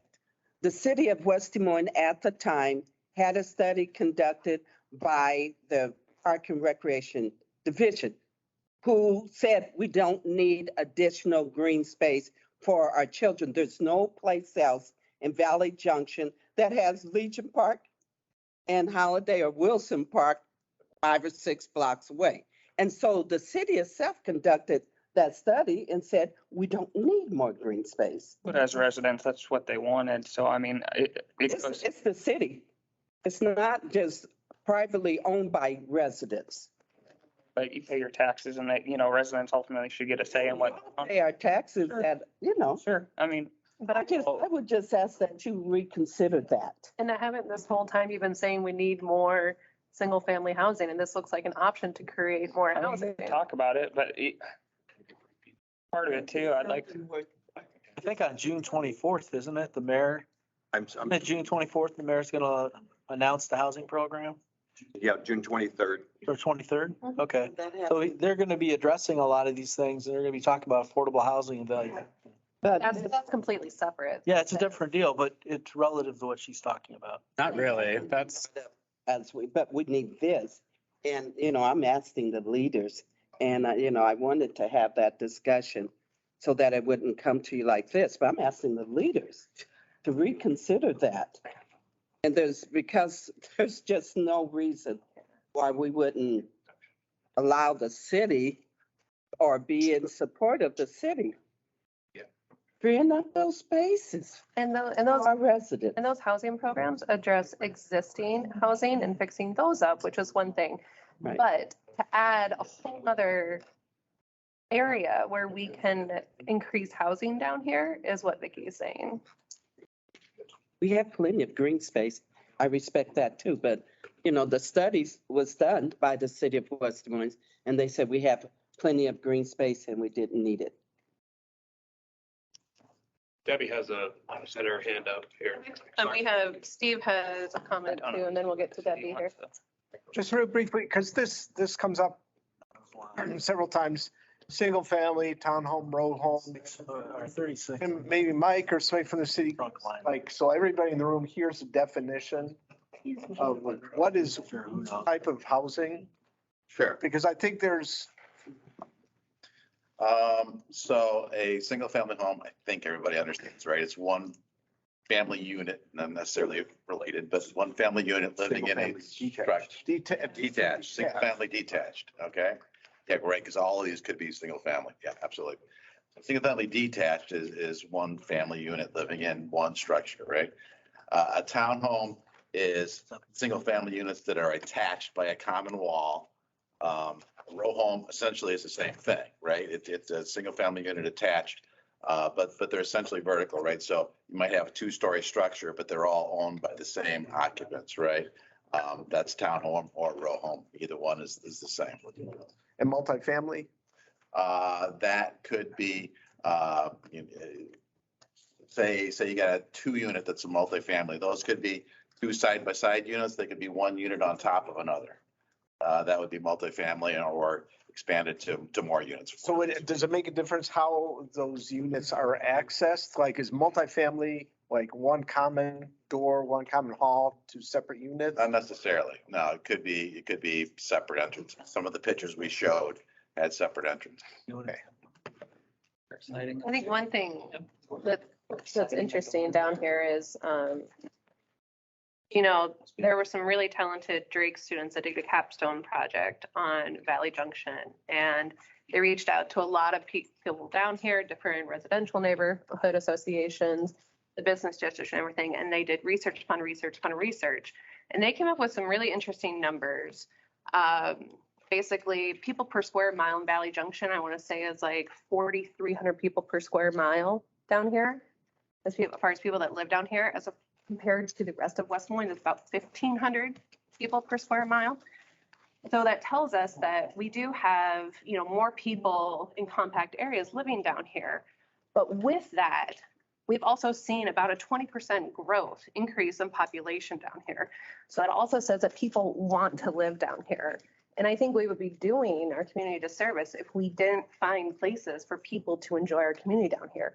So whether that's adding more affordable housing, adding more multifamily, adding more single family, and if we have the opportunity in the area to grow and add more housing, I think it's a no-brainer. We ought to do it. I guess I'd like to hear on the residents and their points of view on it.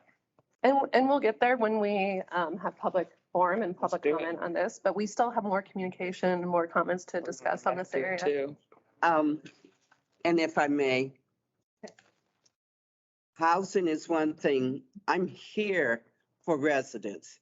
I like to hear about opportunities for residents, but we discussed, and I did bring it back to you all to let you know. I think we should reconsider that the 3 stories on Railroad from 6th to 8th, because we said maybe we should reconsider.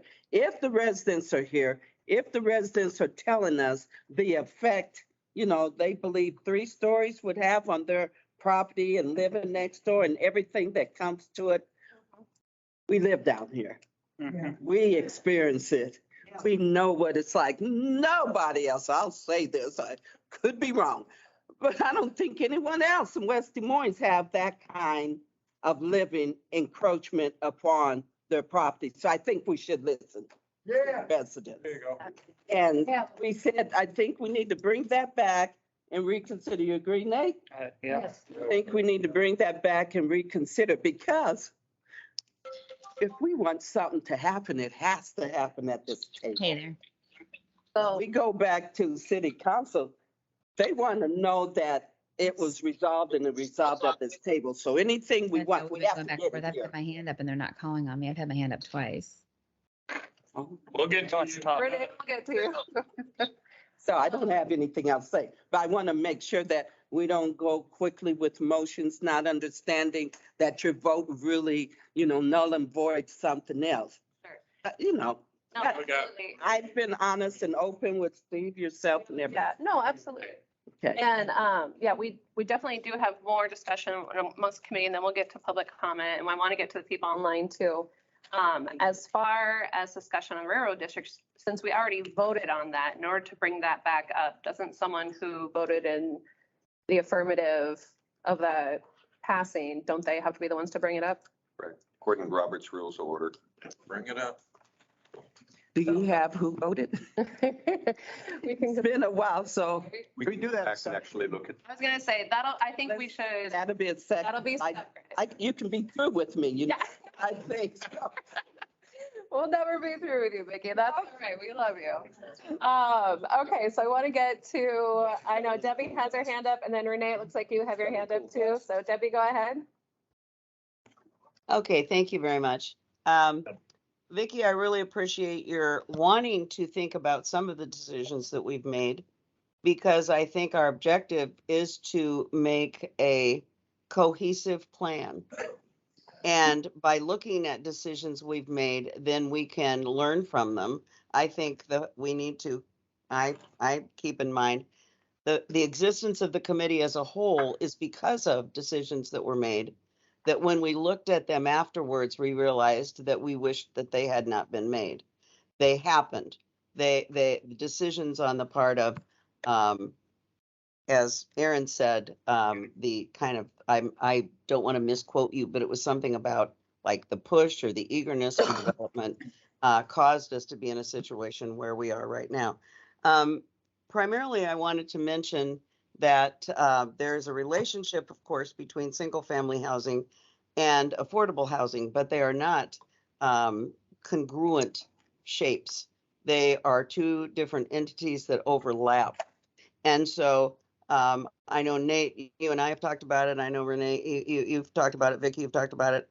The need for affordable housing is not necessarily consistent, but could be. There could be multi-unit housing that is far more expensive than the single family housing that we have in Valley Junction. And that's something to keep in mind. I wanted to say that I certainly applaud the city for developing the program that will allow single family home owners to share in the costs of upgrades. I think that's really important. I would like a bit of a clarification, however, on the program that would allow the city or other entities to buy single family homes. And then would they be how would they be returned to a single family status? Because if you look throughout the United States at the grassroots issues that are affecting cities and single family housing, there is a huge movement away from these. There are big corporations that are buying single family homes. There are laws that have been passed in various cities in California where the codes have been changed to no longer restrict certain properties to single family homes. And I think there's so much information out there. We really need to make sure that we gather that and learn from other cities, learn from other areas as to how we can keep ourselves from getting into a situation where we look back and regret our decisions. That's my commentary. Thank you very much. Debbie? Renee? Thank you. Hi, can you hear me? Yes, Thanks, we can hear everyone. you. Perfect. This is Renee Johanningmeyer. I wanted to also reiterate on the affordable housing. I think that is important. Again, I'm also happy that we're considering that as a priority. I want to remind everyone where we're at on the housing stock that we have available, understanding that more than 50% of them are rentals and they're falling apart quickly. And I think anyone from the city that's there can attest to that. I mean, we've got basements that have serious issues that we're not going to have the stock, and then we're going to have a lot more lots, and we're trying to figure out how to salvage those as quickly as possible. So I would be curious of where we're at with what we can do in regards to affordable housing with the stock that we do have. Back to the Phoenix apartments, I think that I can easily say that there's a lot of pushback on what we went through with the amount of residents that live in the Phoenix apartments and the amount of traffic that goes in and out of that driveway. I'm not aware of any case study that said that we didn't really need that green space. That green space is utilized a lot. And so I think that I can strongly say that there's going to be pushback on that, putting that many residents already in those apartments and not giving them enough green space. I think almost everyone there has dogs where they're walking around. It's a great community, but without that green space, I would say for sure we're going to have a lot of crowding. And then I would just say when it comes to the residents, just to focus more so on where it can be a revenue generator, or it can be a positive for the residents, instead of it just feels like we're still focusing on what's available for developers, what's available for businesses, instead of it being a head up, a good positive for the people that are there as residents right now to be able to, capitalize on. So I wanted to bring those things up. I think you're speaking from a point of privilege. We all have structures, and I respect that. Thank you, Renee, for giving your input. But we all respect that. But I mean, the concern for parking, yes. Houses being built can have driveways that are just part of their residential property. But, there's a lot of people, a lot of residents that live in this area. I've not seen that, we have green space where, our residents and our kids can play. That's a matter of privilege. But and then we also have that gym area that we don't have. I mean, nothing's been done to that. So it was also the expansion on eventually would be in that gym area, which would even be more crowding or more people. We talked about doing the walking community and potentially maybe having events there or meeting space. So there was a lot more to the conversation other than just building more houses on that green space. So I think that we should kind of take another look at that. But I appreciate what you're saying too, Yeah. Vicki. I just think that there's a lot more of that conversation. And I do know that there was something to do with the cost of building on it. Clyde, you mentioned that those are open, but I distinctly remember conversations where it would be very expensive for the city. And I thought it was based on sewer or drainage to actually put any housing in there versus going back to, we have houses in the neighborhood that are falling apart as we speak right now. Very hard, you know, when you're trying to keep up with the marketplace, when people look at those houses and the basement issues that we have, just focusing on that and what we can do to give the residents or the actual owners of the property a leg up instead of developers. I think the idea, oh, sorry, go ahead, Clyde. If I could answer Renee's Thanks, question. Part of the historic West Des Moines housing programs that we're coming out with is a home improvement program. And part of that home improvement program is, depending on your income, if you're 80 to 100% of median family income, the city will match on a dollar for dollar basis up to $25,000 for people repairing porches, foundations, roofs, doors, siding, windows, things of that nature. If you're between, help me if I go straight here, Christine, between 60 and 80%, for every dollar homeowner puts in, the city will put in $2 up to $25,000. If you're under 60% of median family income, for every dollar you put in, the city will put in $3. So, you know, we are looking at, and we refer to it as kind of missing puzzle pieces in terms of the housing solutions. And we see that as a way to help homeowners upgrade their property and to be able to make repairs that might be too expensive otherwise for them to do it on their own. And so not to get, not to get too far off topic, Yeah. as far as housing, because I think a lot of this relates to the overall general area of Valley Junction. So we want to keep it specific to transition areas, what we're talking about right now. And I think that's what Vicki was getting at was, are you wanting to include the Phoenix area into the transition areas? I do, Okay. if that's what is needed for it to be considered for having freeing up spaces for housing. Not necessarily look for it to be part of the transition area. What you want to do is open up a dialogue on use of the vacant property south of the parking lot there at Phoenix, if I understand correctly. Well, that could be a later. Yeah. Okay. But it also brings up the point that Renee brought too, is, you know, that gym is wasted space and currently you can't do anything with it the way that it's zoned now. But if it were to be zone transition, then you could potentially rehab the gym and you use that gym, correct? Okay, I'm part of the plan unit development to begin with, so whatever's that. It's about parking. You're limited to what you can do with that gym based on the parking. Okay. If you want to have an event center there, you provide parking for that. But it does need to be transitional zoned in order to have that. That's the question you said. And that's the clarification I would want. I mean, we're sitting here talking, but I've learned a lot. What was planned for the gym, I thought was wonderful. I never heard it explained to a group of people, but that the Science Center was willing to come in and operate and administrate a program which Microsoft and Wells Fargo was going to pay for, which also would include childcare, affordable childcare, some subsidized, some free for the residents. Who wouldn't want that in our neighborhood? And we don't know that was, I'm gonna say we, I didn't know, but there may be others that didn't know. So if we're thinking about the group and we're sitting here as stewards, speaking for what we believe is the best interest for all, not just for ourselves, I would like to, but that is a program that could benefit so many families here. Affordable childcare, some even free. So I think there are potentials.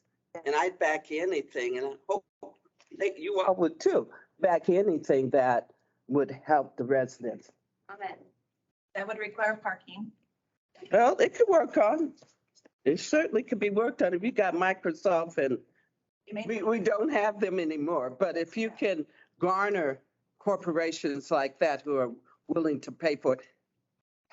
Quality of life, if it happens every place else in the city, then we need to live and request as if it can happen here too. That's all I'm saying.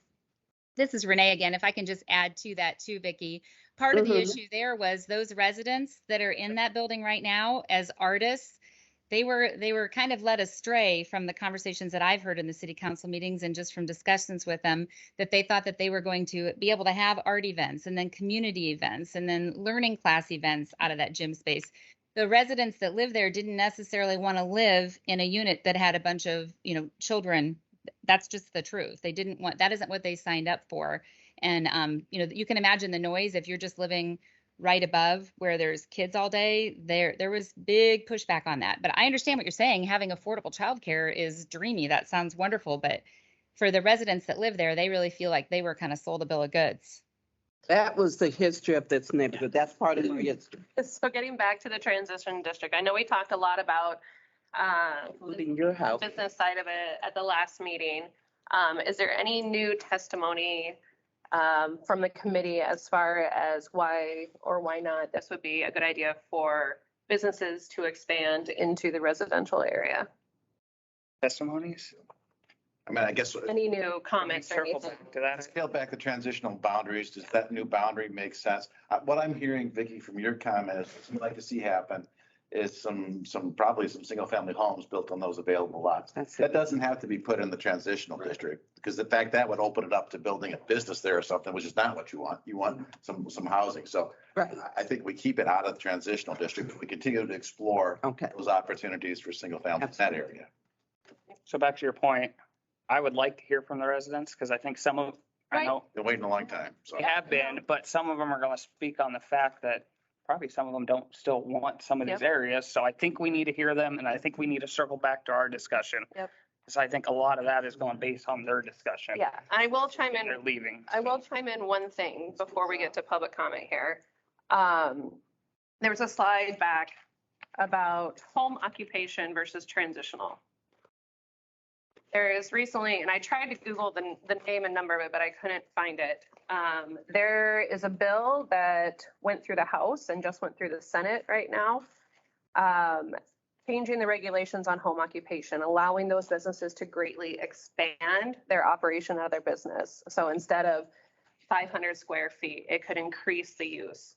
For instance, example, like a home baker, whereas before they were limited to $35,000 in sales, they could now increase up to $50,000 in sales. And so the takeaway from it is that regulation on in-home occupations, if this bill passes, could greatly be lowered. And regulations would basically only exist for public and health safety. So if they're cooking, they would have regulations for health inspectors and everything. So that's something to keep in mind, because if anywhere in the area are allowed greater expansions of home occupations, this transition district, which doesn't require the person to live there and reside, so it wouldn't be a home occupation, it would just be a business.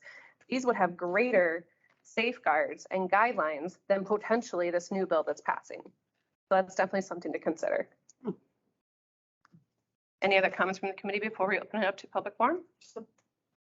Okay, now would be the time and place for public comment. When you get up, please state your name and address. Please limit your comments to 5 minutes. That way we get a chance for everyone to speak. All right, Jack Hahn, 212 7th Street, West Des Moines, Iowa, lifelong resident. Okay, there's a lot of things that was talked about today, and a lot of residents here are concerned and haven't even had a chance to even be able to talk, okay? And I don't know how they're feeling right now, but it's been a long time waiting to talk. Okay, Vicki, we're talking about the green space at Phoenix. Why did the city screw up and not take the south side green and the north side green and turn those into housing? Okay. Because of opposition we got from the neighborhood. We were told that school building in the south green and the north green on the west side, however you want to say it, was sold to that outfit. Well, okay, if you divide the property in half, And everything west of the center line of that property it belongs to CHI. The parking lot belongs to CHI. There are 3 lots north of the parking lot that's city owned, 3 lots on the south side that's city owned. On the east side. On the east, Right. But at the time, we could have been smart and went in on the total south side and the total north side and built houses along there. Are you in favor of that? I never said I wasn't. Okay. There was issues there, including the sewer part, that was supposedly a problem on that south side. If it would have been me and the city and the Parks and Recreation, I would have moved that playground from the north side over on the south side where it couldn't have been built on. Jack, not to interrupt you, I believe the conversation just previous to this say that the Phoenix wasn't necessarily going to be included in the transition That's fine. in this agenda. It's still part of the stuff that's being talked about in our neighborhoods. Right, and that will be Now, for citizens. So we'll go afterwards. to the next ramble, okay? So this, again, I just want to make sure, clarify everyone, this is on the agenda item of the transition zone. So at this point, please limit your comments to the transition. Remember this, okay? Yes. Got residents in our community that need to be heard. Absolutely, but we are also trying to hold, Jack, we are also trying to hold a civil meeting. This is the procedure that we all agreed upon. So we are talking about the agenda item right now, which is the transition area. So if you have comments related to that, please keep it germane to that. And then citizens forum will be later where you can discuss anything that your heart desires. This is citizens forum, isn't it? No, this is the public forum on the agenda item. All right, well. We'll have citizens forum later that you can get back up and take your comments out. Anyway, we go back and talk Appreciate your comments. about townhouses, okay? So if townhouses were to be built, are they supposed to look like the housing somewhat down in Valley Junction area? The idea is to keep it consistent with the character, yes. Okay, That's what the design So guidelines are four- for. 4 units would be similar to what's on 6th Street. 6th Street. Those were built before the design guidelines. After. Exactly right. Yep. Where I'm going. And now we're trying to Now we're trying. pass to design change the guidelines. We're trying to make it so it blends in more with the area. Yeah. So, but we still want to have like 4 units altogether. It's potential. Individual housing. It would be potential for that, but you could still do single family. So the opportunity possibly, I might be wrong, but people buying into a townhouse is more than likely not going to have a bunch of kids. It could, but it could be either. Those townhouses on 6 one are that bigger you than said my don't single have a family lot? house. One on 6 doesn't have a lot because my back door backs up to it. Yeah. Is that a problem? Wait, are you saying it's a problem if people don't have kids in this neighborhood? Like, what are you I'm implying? just saying, would they prefer to live in a single residential house? I think that's up to them. I don't think that's for us to I'm just- decide. Looking at the pros and cons here. Yeah, I mean, Because I know I look out my back door at a townhouse, there's 2 rows of townhouses, okay. So anyway, Block wall. major point is, I just want to know if they're supposed to look somewhat like the area. it's supposed to blend in with the character of the area, yeah. So my last question will be this, okay? If we want to go in and push a bunch of businesses and houses, but we're talking about affordable housing. Now we're taking affordable housing opportunities away from the area. Why are we talking about business? Well, this transition zone would basically allow both. So it would give the opportunity for affordable housing, but it would also allow for a small business to go in and then basically allow for the intense retail of 5th Street. So that way you don't have, accounting firms or lawyers or, those less intense traffic businesses on 5th Street and really allow the foot traffic to go to those retail and restaurants. I think you're missing the point. I think the point he's saying was we just talked for a half hour about affordable housing. Right. By doing this, you could go in and put it all the way down it. Not all the way down it. If I could chime in, also, when we look at it, we're looking at the houses that are north of, on 5th Street, north of Locust, I believe. Those houses right now are zoned VJHB. So they can build exactly what is on the rest of 5th Street right now. Yep. Let the residents speak. Right, and so what we're saying is, or whatever, is that in that area and in some of the other areas, is it a good idea to bring that zoning kind of down to transitional, where we say that there still has to be a residential structural looking house there, as opposed to a commercial type tall building? That's kind of one of the reasons why it kind of came about. We'll see. Jack, thank you for your comments. Yep, I know where this is going. If I need to, I'll come back up. Yes, next, sir. Mike King, I live at 512 Fifth Street on the 500 block in the transitional area. First off, there's been discussion about talking to people in that area and what they wanted. I took it upon myself to talk with all the residents in that area and got a petition from all of them. They were never contacted from anybody by the city asking about what they wanted done in that area. I have to also correct you about Fifth Street. You said that that was also business, historic business. Correct. That's been through 3 generations of my family, and the only business that was on there when I bought the property and when my folks bought it, when my grandfather bought it, was a gas station. Zoning has been that. Yeah, it wasn't when I moved in there initially. The only thing that was on the property was the gas station. Later on, they passed zoning to allow small businesses to come in there at the rejection of the homeowners. In 1948, the area was zoned commercial. And it's been commercial ever since. Not what we were told when we bought our property. It was, We can show you zoning maps from 1948 showing that. well, then the second thing is, as far as the survey I did, I talked to all the neighbors in my neighborhood. We signed a petition documentation that we will be turning over to the city council at the next council meeting. They want no part of this transitional zoning on our block. They want no part of any development being done in our block. They want no part of having to conform their houses to these current designs, because we've already spent a lot of money remodeling our houses, windows, siding, doors, all that. We want no part of this transitional zoning on our block at all, and we're going to petition the city to be taking off this. So Mike, sorry, I don't want to, go ahead if you have more. I don't want to interrupt you. Go ahead, Ash. You bring up a really good point. The current housing will not have to redo their housing to meet these standards. It is just merely for new construction, or if someone were to want to make changes to their property, then they would have to use these guidelines. But if you've already spent money on your house and fixing up, no one's saying now you have to do this. So that's definitely a misconfusion there. Also, there was talk too, something about height limits. Yes.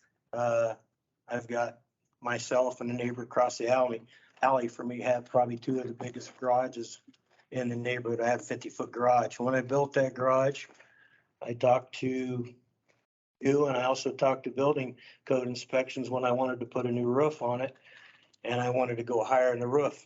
I was told then I couldn't build a roof, nowhere near what you're saying now that we could. Okay, you're talking about an accessory structure, not, we're talking about the principal structure being no higher than 30 feet. We're not talking about the accessory structure and the height of it. Well, then why do we have other garages in that area down there? They're allowed to have roofs much higher than mine is. I can't comment on what is occurring right now, okay, because I don't handle building inspection, code enforcement, or anything like that. So I can just tell you that what we're looking at and what the standards we're talking about would be like the height of the principal structure. And then if there was like an accessory dwelling unit, something like that, that's a different height requirement. Bailing out. Well, we want to make the point very straightforward that I've worked with this on Nate on these petitions too, because there are other areas besides the Fifth Street area that don't want to be any part of the transitional zoning. He's working on that, but we all uniformly do not want to be any part of that transitional zoning. So, and I think We want it to stay single family residential, which is what we originally understanding it was before they started letting businesses come back up there. And that's what we will be addressing the city council about. no, absolutely. You have, there is one aspect of that. The way, it's currently zoned is basically commercial. By moving it to the transitions district, your house would be, single family, but so you would get assessed at the single family rate instead of the commercial rate. And so, am I correct with that? No, No. it's the assessment is based on use of the property. Sorry, but taxes or something like that, but use of the property. Because I think that was complaint that, and we're expiring on time here, coming up in 1 minute here. But that houses were being taxed at a higher rate because of the commercial. So this would actually kind of help alleviate that, I believe. Well, we just wanted to make sure with this petition that we'll be turning over to the city, that you all know here, we want no part of that transitional that you're proposing on 500 block of Fifth. Okay. That home's been through 3 generations of my family, and we're all very happy with this transitional zoning that you're wanting to do. Steve, you have a comment? So this has been brought up multiple times. And at previous meetings and this meeting, I hope everybody in the room understands. When we're talking about your block, 500 block of Fifth Street, currently zoned Historic Valley Junction Commercial. I understand that. What you could build, if your next door neighbor says, I want to sell my house and let somebody build what they want, they can build 315, well, no, that's not a good example. They could build a 3-story building up to the sidewalk, commercial building. That's allowed. So a transition zone, it's, kind of going back to what Nate said, it is a restriction. It restricts from what's there now, at least in that block. So I just want people to understand that. If you throw out the transition zones, then your neighbor decides to sell it and they could build, the new owner could build what you see further south on Fifth Street. Well, we can answer that issue very clearly. Uniformly, none of the neighbors want to sell. None of the neighbors want it any different than. But they could, and those people aren't going to be there forever. And their kid decides, I'll sell it for, $500,000. It can happen. That's what I'm saying. I just want people to understand the transition zone is, I think, set up to kind of be that buffer. And Nick has talked about this. He's got a 2-story commercial building backing up to him. This would help ease that transition so you don't have residential and commercial up against each other. I think there's been misunderstanding about that. Well, that's the main point. We just want to make, we don't want any part of that transitional on our block. We're going to push forward with the city, take us. So you don't want any of the protections of the transition? They want to go back to 100% We need residential. to go back to 100% residential. That's what they're after. It was We're asking for. I bought a house Yes. and where most of my neighbors bought the house. There was one business on the property. It was a gas station on the corner. Later on, they made zoning changes. Chris Holmes come in, the insurance company come in, and they started. According to Clay, the zoning hasn't changed since 1978. Years ago. And that's not what we wanted. That's what we've been fighting all these years. We don't want businesses coming up in there at all. Thank you for your comments, Mike. We have exceeded our time frame. Can I ask a I think question? it was, we've already exceeded the time limit. But I'm going to ask my questions. I've had my hands up. Can you help me understand, where did y'all petition or walk? The whole block of Fifth. We also went across the alley from us on Sixth, because this will affect them if there's businesses up in there across the alley from them. We also went over to Fourth. They all uniformly told us no, that they don't want any kind of business coming up in there So you probably talked to 50, 60 people easily? easily. I would point out, though, that we're not talking about doing anything transition area on the 500 block of 4th Street or the 500 block of 6th Street. So But it affects them. That's the point he's trying to make. If you start putting more businesses in there, it affects the adjacent properties They behind don't them. want any business relation across the alley from them. So what they're recommending is they want to go back to single family residential. it hasn't been zoned that way ever. Well, that's what they're asking, Clyde. I think that's the point we're missing. That's what they're asking. That's not something we can do. We can make that recommendation to the city. And that's what we intend to do at the next city council meeting. Thank you, sir. You have to go to zoning. That's fine, but just, we could take it off the table and make a Public comment on the agenda item of the transition area? No, I'm not gonna say anything. No. Okay. Then it would come back to committee here then. I guess I just have one thing. Yes, absolutely. Maybe it's, my name is Kevin Goodlax. I'm at 304 Second Street. Who puts the teeth in that, oh, I marked my pages. Let's see here. So we've got, sorry about this. Time. How we doing? Mike, you mentioned on this slide here that probably don't want things looking like that. It's a Right. thumbs down picture. Right? But then there's language like building height should not exceed, should match, are So encouraged, those were comments that are we got. from encouraged the and public. maintained. Okay. So, Those are comments we got from the public, which is different than what Yeah. they're recommending. so does the zoning people then, when somebody, a developer comes and say, here's my plan, who puts the teeth into that? We don't That's- want, Okay. This group will make a recommendation. It goes to Planning and Zoning Commission, then it ultimately goes to City Council. They've already adopted the design guidelines for what I'll call the Fifth Street Commercial District. yeah, We will have design guidelines then for Railroad Avenue corridor and the transition area and ultimately the industrial area. Then that'll translate to, basically we'll develop what's called a plan unit development that would cover the entire area. And we've identified by the master planning here, what areas will be transition, what will be Railroad Avenue corridor, what will Right. be Main Street. So then that'll relate then to actual zoning. And so if you take a look further back in the materials, mhm. Mike had Mike had a presentation that showed, okay, here's some proposals in terms of building height setbacks, different things like that. And we're talking about right now, we're talking about the transition district. So you just tell the developers that we're encouraging you to maintain a pedestrian. No, friendly scale. no. That's a public comments. That's not what would go forward as far as the steering committee recommendation. I'll give you an example of how the design guidelines have already had an effect, okay? The property where the quilt shop is in the 300 block, just so, okay?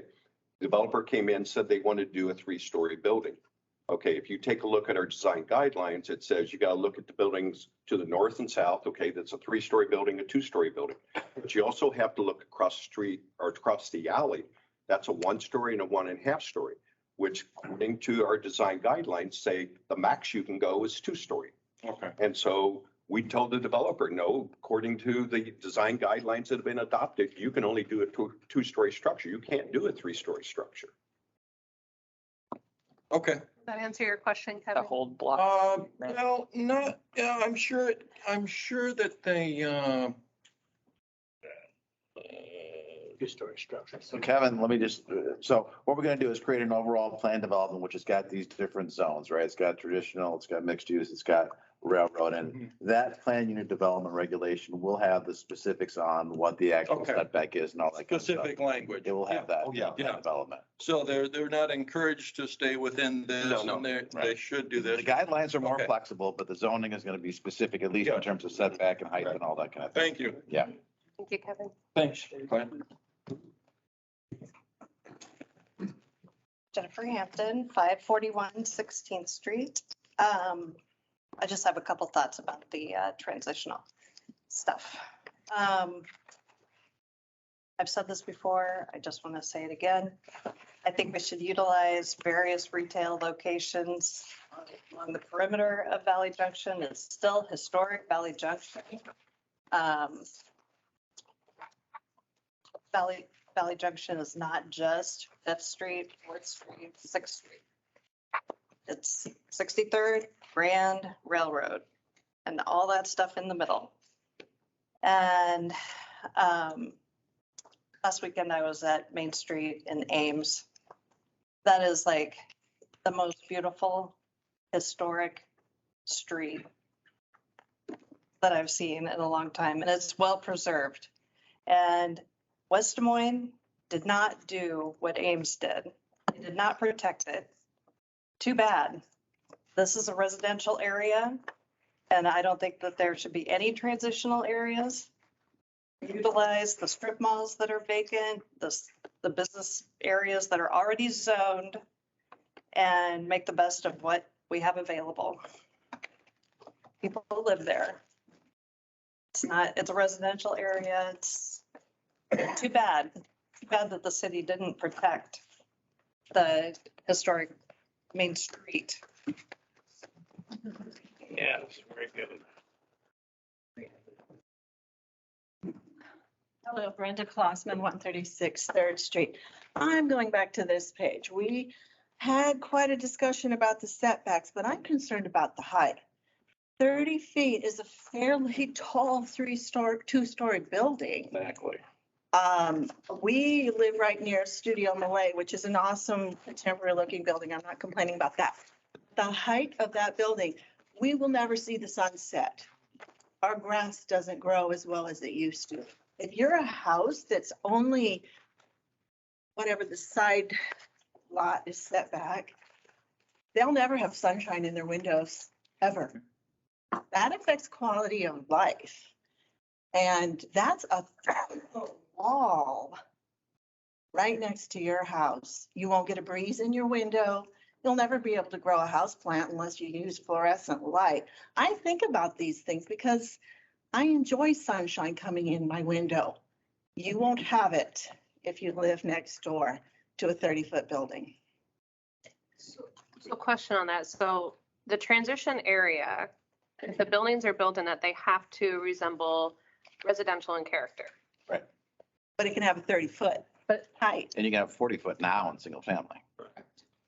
So what's the difference? 40-foot. You can have 40-foot now Wow. in existing single family district. Not in Valley Junction. Yes, you can. We have a 40-foot building? No, you can. You have it, but you can't. If they're By supposed to zoning. be fitting the character of There are probably some houses that are 2.5 stories that would probably be 40 foot at least. But looking at these standards, if they're 30-foot tall and I'm not quite getting this distance between homes. Again, that's a 30-foot wall. Or, because you're gonna have the roof too, so maybe the wall's not that tall, and if they're that close, that just does affect the quality of life of the neighbor that they build next to. So the setback would be the same for the side setback. So that would be the same for single family. So it would still be the same distance between houses. 5 foot. Yeah. Right. Yeah, wow, okay, that's, Is that 5 foot from the property line, not 5 foot from the neighboring house? You have to. Right. okay. Property line. Yep. And you had a question there, Nate? So just clarification, it's 30 foot to the gutter or like the soffit, or is it 30 foot to the peak of the roof? I believe it's a peak. The peak of the roof's at 30 foot. I'll check for you, Nate. Yeah, I'm pretty sure it's the peak of the roof, Okay, thank you. but he's checking. Randy Celsi, 62013. But right now it could be 40. Sorry. Go ahead, sir. I just had some questions. We were talking about rental properties in disrepair. Don't we have a faction that goes around checking on the rental properties every couple of years to make sure that they're in good shape? I think West Des Moines does. Does it, Unfortunately, not everybody gets a rental. I was gonna say, Don't know that they're renting it and there is no rental inspection. I see. Okay, well, then how do we know that they're rental properties that are in disrepair? We have gone, what we've done is identified through the county assessor records where you can tell that's a different, the owner, where the tax bill is being sent is a different address than the residence. And so in a lot of cases, it can be a rental. And then we have identified through our rental inspection program where rental property is.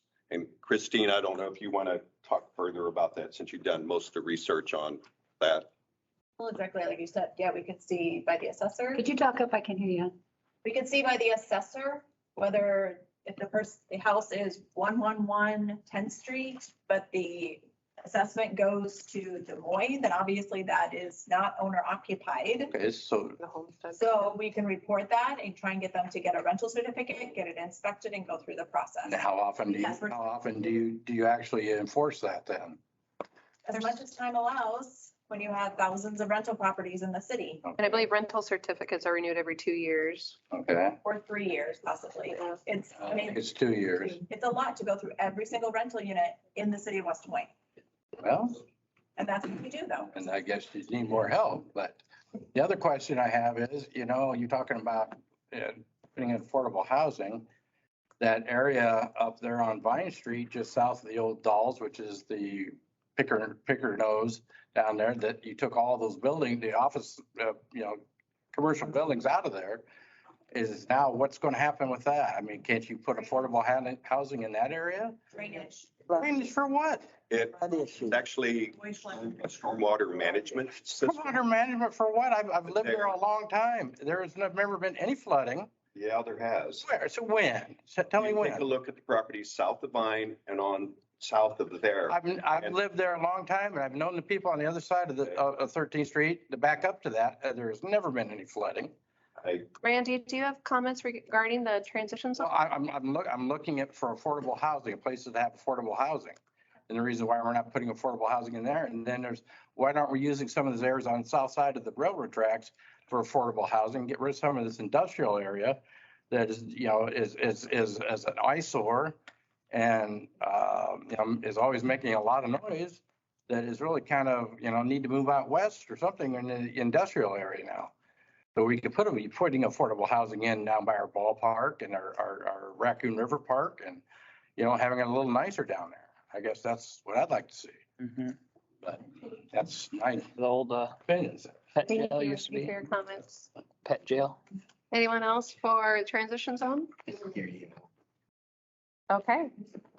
So then at this point, we will go ahead and close public comment on the transition zone. I think Helen wants I to. just can't move as fast. Oh, sorry, I didn't see you there. So sorry. All right.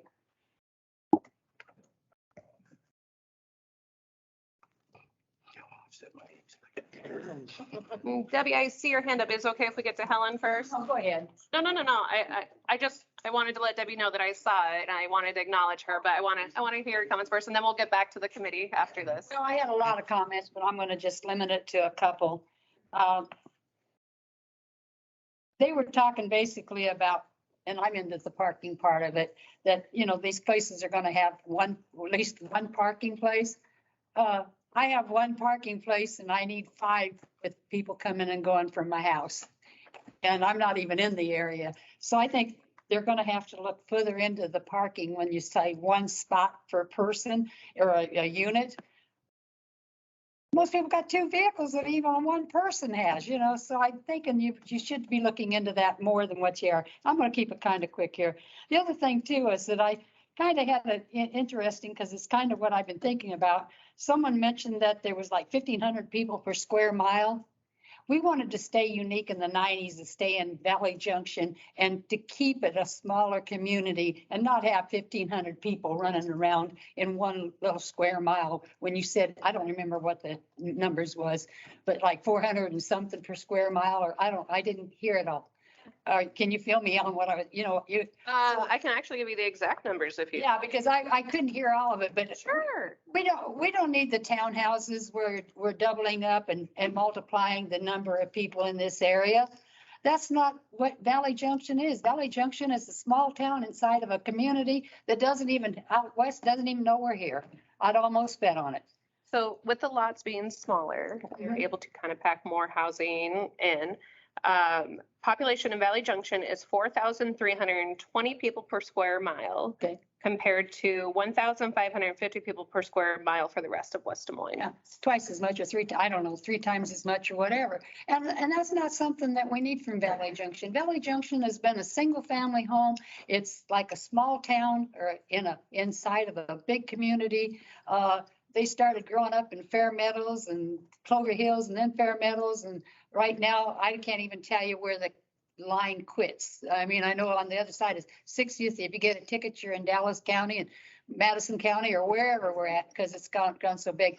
But I like to see Valley Junction stay unique. And townhouses, you got a row of them. What's going to stop in the future, and I'm not talking our lifetimes, that these townhouses aren't going to turn into businesses and they buy 2 of them and put businesses in them. They say, oh, we got zoning and stuff. Well, the enforcement on some of the things that I've seen doesn't always coincide with what the law is. The other part that I wanted to bring, that was the part really was the townhouses. That is just ridiculous. I was involved in the one on 9th Street with the seniors. And they said, I talk about eminent domain and everybody going, oh no, the city's not going to do that. Well, I was at a meeting 3 months before what happened to me. Ted Omar set up there, which was Ted, Tom, and Tim. They were family. I knew them. Ted stood up there and said, we're not going to do any eminent domain on anybody. 3 months later, I'm on the front page of the newspaper as a holdout because they bought the properties behind me. And the city came up to me and said, came out in my garden and said, you know, here, sign this. We're going to buy your property. Here's what we're offering you. And you know what? I chased the guy out. And then we negotiated. And to go eminent domain, no, they didn't do eminent domain on me. But on the other hand, I didn't have $1 million to fight the city that has a lawyer that I'm paying for with my taxes. So just because they're saying it, the next group of people that are up there can say, oh yeah, here we're going to do this for parking. And that's what's happening. Well, I see right now that there's a lack of parking in this area. This transitional area you're talking about, they can look across the street into the others and they can come back and say, well, we have to pay you for this part, but we need more parking. They did it on 4th Street where they put the railroad, what was his name? Doug. He put the railroad little business in there. He got federal money and everything like that. Next thing you know, Dick Fox was being moved out of his house because they were coming in to take it and turned it into a parking lot. So, you know, when they tell me that I'm exaggerating or just going off, being out here, I'm somewhere causing problems by talking about it. The thing of it is what's happened in the past. Watch Dr. Phil. What happens in the past is what's going to happen in the future. And there will be a time and place because of parking that they will be looking at some of these houses that are on the opposite sides of the street.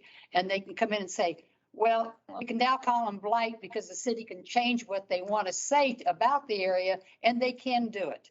They did it on 14th Street, which I understood that one. They wiped out wiped out Foster's, Constance, Birmingham's, and Victorio's, and they had nice houses and took them out for the fire station. So it has happened, but I mean that was a real, honest reasoning government.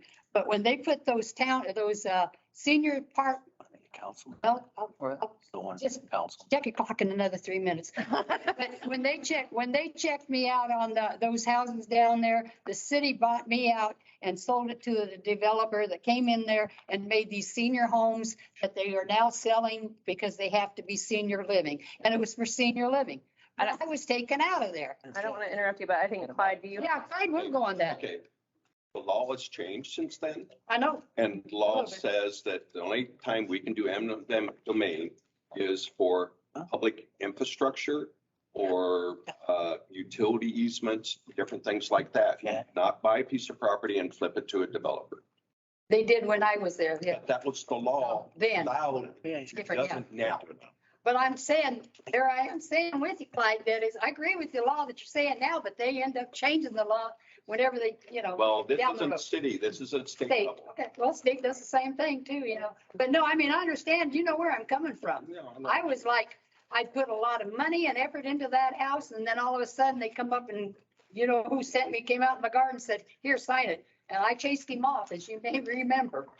But anyway, that is something, just because they're saying no intimate domain, it could be for public use and that's where I'm standing and anybody thinks different.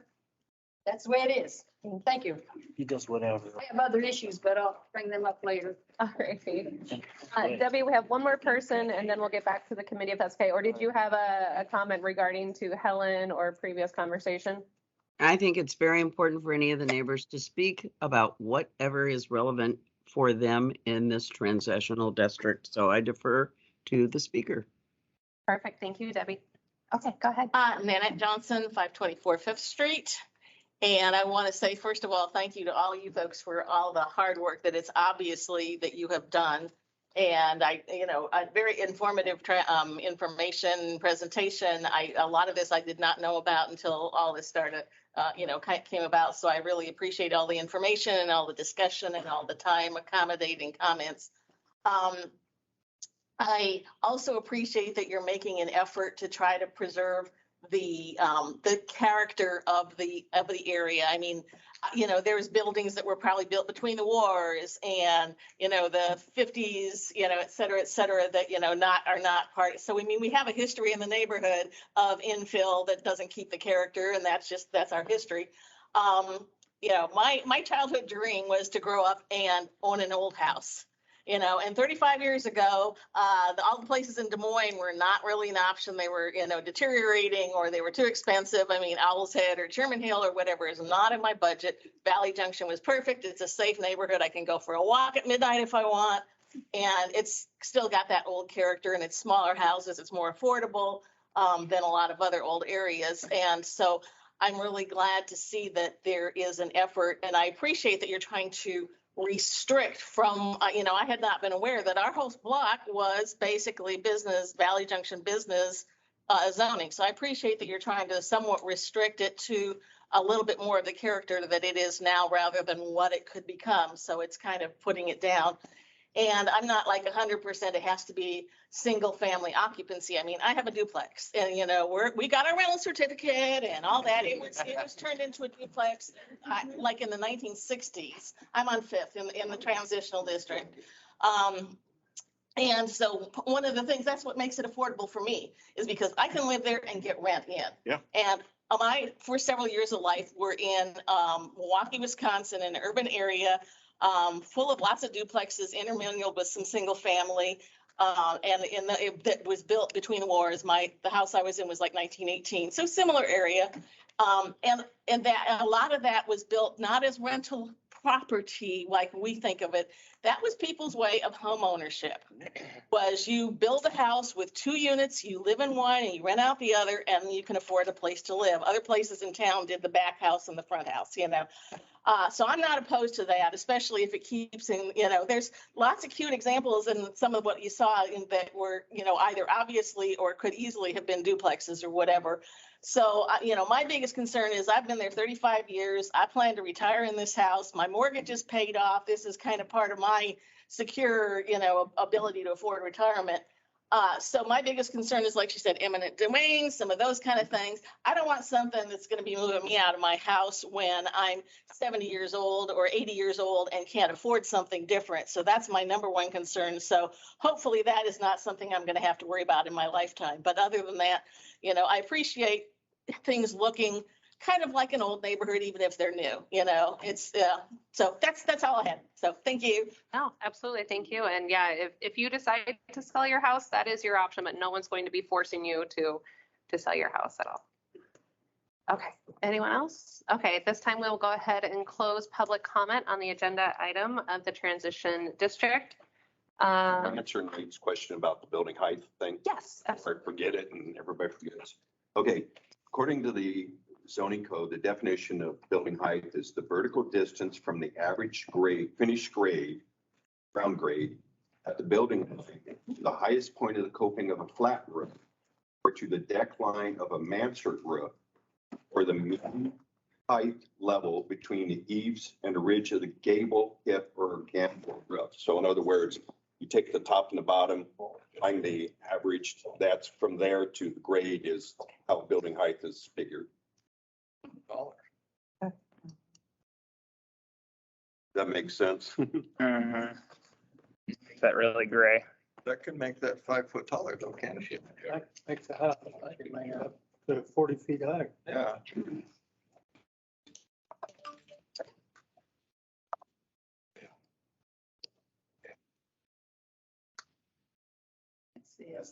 That marker is not marking.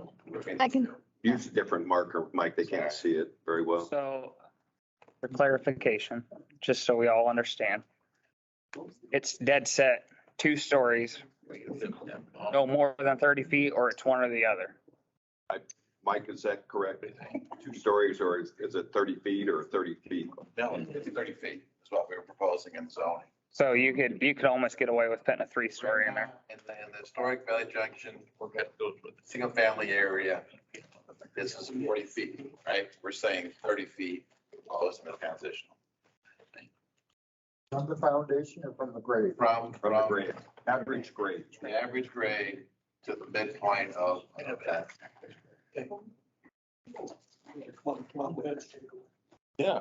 Okay. So you could almost get away with 3 stories with how that's drawn. I'm sorry, Nate, I couldn't hear you. Okay, could have quiet in the audience here, please. We have, What was your comment? You could almost squeeze a third floor into with how that's given. I don't think you could. I mean, to do water drainage correctly, you have to have a pitched roof. Like an architect wouldn't do that. Yeah. Have horrible water retention issues. 4 feet. You wouldn't meet. So you're literally arguing that the current height that you can build a house to in single family zoning is wrong. It's 40 feet right now, Nate. Just saying it's 40 feet right now. There's no.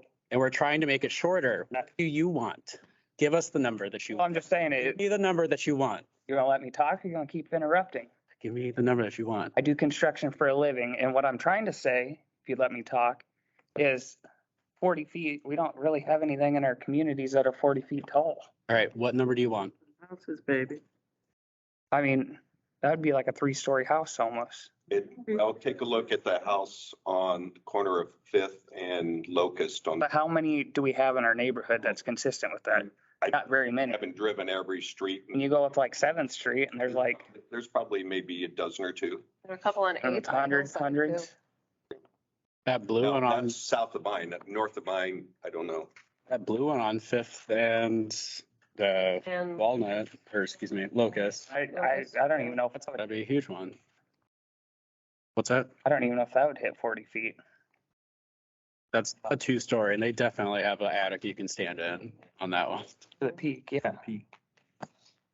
so what is your solution then? I was just bringing it up for a discussion point. Do you have a solution, or have we discussed it? No. I think I'd just limit it to 2 floors. 2 floors or. Yeah, but remember, you were the one, and I agree. Yeah, I just. Say feet, because, 2 floors can be. That's why I didn't know if it goes to the soffit. You start throwing that roof line in there, that throws a whole different curveball in there. So what What was the phrasing we used? I mean, because you could put a 24-foot wide building and put a 512 pitch on that, and it's only 3 or 4 feet of slope. With that same math, you could almost squeeze a 3rd floor in there. So what if they do? Just a really big structure compared to residential. This whole thing was so it fits in. But you have some, It's less. you have some 3-floor houses in the area too. How many? Are we gonna go an average? You go up 7th Street, there's very many. Well, what's wrong with them though? Necessarily assume in a transition zone that somebody's going to come in every time they want to have a commercial structure and tear everything down. Okay, I think take a look at what has happened on the 5th Street area where there's been houses. They've not torn them down, they've converted the existing house to, a commercial purpose, okay? And I would assume that if you're paying anywhere from, I'll be conservative here, 170 to 250 for a house, you're probably not going to clear it to build a commercial structure there. I mean, realistically. You always got to look at, I hate to say it and be negative, but you always got to look at the worst case scenario. Yeah, I mean, anything's possible, certainly, but I think you got to look at, okay, what is the chance of that happening? Because we can play what if forever and, we won't get anywhere. Well, someone could tear down a single family home and build another single family home even taller than what the transitional district is. I would just argue the same point. Does it fit in with the character? Does it fit in with the adjacent houses? It may In the single family area, it doesn't matter. I'm saying I would Guidelines. argue the same point though. I'm not just picking out because it's a business. I'm just saying it needs to fit in. Same thing with Someone can text. come in and build a contemporary house anywhere in Valley Junction and it doesn't fit in at all, but they can. Do anything. Like I said, I would argue the same point there though. Nate, what kind of suggestions do you have to address your concern? Is there something you're thinking about, maybe, that we could consider? Mm, Lower the height requirement or 2 stories height requirement? I mean, you could do that. I mean, I don't think you'd have to go a whole lot. You could probably go, Weren't the original height setback for the guidelines at 28 feet? the original ones. The proposed ones a couple meetings ago? Actually, some places it said 28, some places it said 30. We just changed it to 30, but I'm fine with 28 if that's a preference. 28, a little bit more comfortable? I'm wondering if it's prudent to get into the weeds on this stuff when we can't even decide on what the area is. We can just talk about this all day and then nobody can agree on what the area even is. I think we need to define the area before we start deciding you want a So let's go that route. versus a 30-foot height requirement. Yeah, I mean, as part of the guidelines, I think we'll have to There's a lot of narrow houses. it down. There's a lot of houses that have pretty good heights. Mine's Yeah. probably 32 feet Yeah, because I've got a 12 pitch To the peak. quite a You few. took off half of that. If you have a 526. roof, Oh, if it's 12 pitch. I'll ask the people that construct houses and buildings. I mean, if you've got a 2-story house with a roof, aren't you going to be close to 30 feet? Depends your span on the house. You gotta think like a 24-foot span or something with a, or 512 pitch is probably only 3 or 4 feet of rise on it. A lot of houses out here have 812s and 1212s. Well, we It can just keep talking about depends. this, or we can actually put together a motion and vote on it and see what the rest of the committee does. Yes. So I'll go off what Steph did, because I love saying this. We've been here 3 hours. So to break this into chunks, I'll move that we do we approve the revised district boundaries as shown in today's handout. Aaron, you want to pull up that map real quick? I guess, can I ask, Mhm. what do we do? Obviously, there's residents on Fifth Street, the 500 block that don't want to be part of this. How do we take that in consideration? I made, Well, ultimately, it's up to the city That's the question. council. It's up to the, yeah. we make the Ultimately, up to the city council to decide, regardless of truthfully the recommendations, because P and Z could make a different recommendation Yeah. to city council. So I think this group needs to make the recommendation you want to, and, we'll move it forward and see what happens. So the motion on the table is to approve the newly proposed boundaries for the transition area. Is there a second? Second. Second. So then that opens it for discussion on the boundaries. Debbie has her hand up. Debbie, yes. Yeah, can you hear me? Yes, we can. Okay, I've been bumped off a couple of times and had to try to reconnect 3 or 4 times. I had intended to try to move something myself, but obviously that opportunity has passed me by. I'm not sure if other people are having the same problems, but what I had wanted to kind of do, I don't even know who was recently speaking, but what I could hear, but I couldn't see the portal and I now can. I'm very supportive of what that last comment was from whoever was speaking, that we're getting in the weeds on some specifics and we don't even really have a shared vision. And I believe we still don't have a shared vision. It's like we're still fractured, but I wanted to just go on the record for a couple of comments, one of which is I supported Tesca, still do, like Mike, like Aaron. Great graphics, phenomenal graphics, in fact, lots of detailed information. I try to live life by thinking of people as well-intentioned until they prove me differently. And so that's how I approach everyone. I just wanted to also make that clear. Had a little question about a couple of statements, a couple of times that the statement was made. Well, these were the comments by the people that responded to the survey, but that's not what is part of the plan. I'm assuming that that is not meant to be what it sounds like, because the comments by the people are exactly what should be fueling the plan, which is going back to the comment of the person before me saying, we don't really have a shared vision yet. There was a comment about nobody has a hidden agenda. Well, you know what? Everybody has an agenda. And it does matter whether or not they're honest with themselves about what it is or honest with other people about what it is. We all have a purpose. We all have a mission. We all have objectives. And so I just wanted to kind of make that comment saying, okay, would you like to make $25,000 or $30,000 a year? Well, you know what? That's a false choice in the global scenario because you maybe could make 40,000 or 50,000. So it's not always a dichotomous situation where you've got one choice or another. And I heard a lot of comments that were based on a false choice. So I think we need to think more openly, which goes back to the speaker before me. Generally speaking, there's always another way. And if you're smart enough and you're creative enough, you can think of a lot of alternatives. And that's why it's so important that the people from outside this committee have expressed their perspectives, because the more, one of the things that's frustrating, part of the whole graduate school business curriculum was the committee, meaning lots of people, pathway to a decision typically takes the longest, but it is the most effective. So getting the input from all of these different people is extremely important. And it's also important to realize that we've got the iceberg and the Titanic, the emperor that's not wearing clothes, and the canary in the coal mine. Sometimes a single voice that says something that's very powerful. And that's why all of these individual voices need to drive what we're doing. We are in troubled times. We are in troubled times, not just in connection with this decision making, but in terms of our metropolitan area, our state, our country, and the world. We all know that. We understand that. But I think a lot about the oath of the presidency, which is to preserve, protect, and defend, essentially the Constitution. I think that we are tasked with preserving, protecting, and defending historic Valley Junction. Aaron, you know that I totally love that graphic that we did at our first meeting.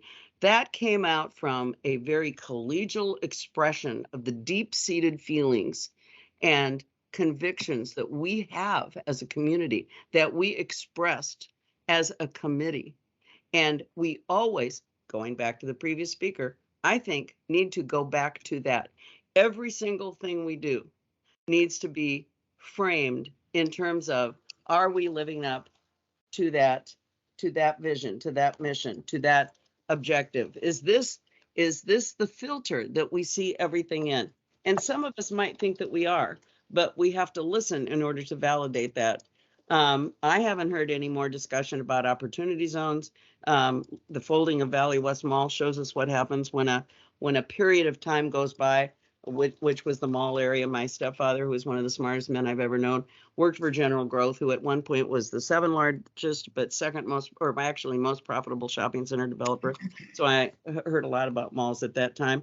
And we don't want that to happen in the future. So I would have suggested that we defer this, and nobody wants to do that. I already know that, but I'm willing to say that because, if I'm the canary, that's the way it goes. There has been a lot of talk, but like the previous speaker said, I don't think there's a shared vision. So that's what I'm going on the record as saying, and that's what I believe with my entire mind, heart, and soul. So thank you for the time. Thank you, Debbie. If I could, Debbie, this is Clyde. Yeah. The comment, and I made the comment, the gentleman was referring to a part of the handout that was referencing comments that were made during the input sessions that we had online. And he was concerned that that was what Tesco was necessarily proposing. And so pointed out to him that, no, this was comments that we'd received through the survey, and that Tesco was proposing something different in terms of height requirements, setbacks, different things like that. That's what the comment was for. Well, I understand, and I heard that comment a couple of times. It wasn't just for you, and I will always view you as a well-intentioned person, and I absolutely know that the plethora of information that Aaron and Mike have collected have continuously presented all of the comments that these people made at the meetings, and obviously the visual preference survey is the stellar example. So no worries. Thank you, Debbie. I think not to sway too far off from the motion, because I know we want to keep our discussion close to the motion. And I think the important thing is shared vision.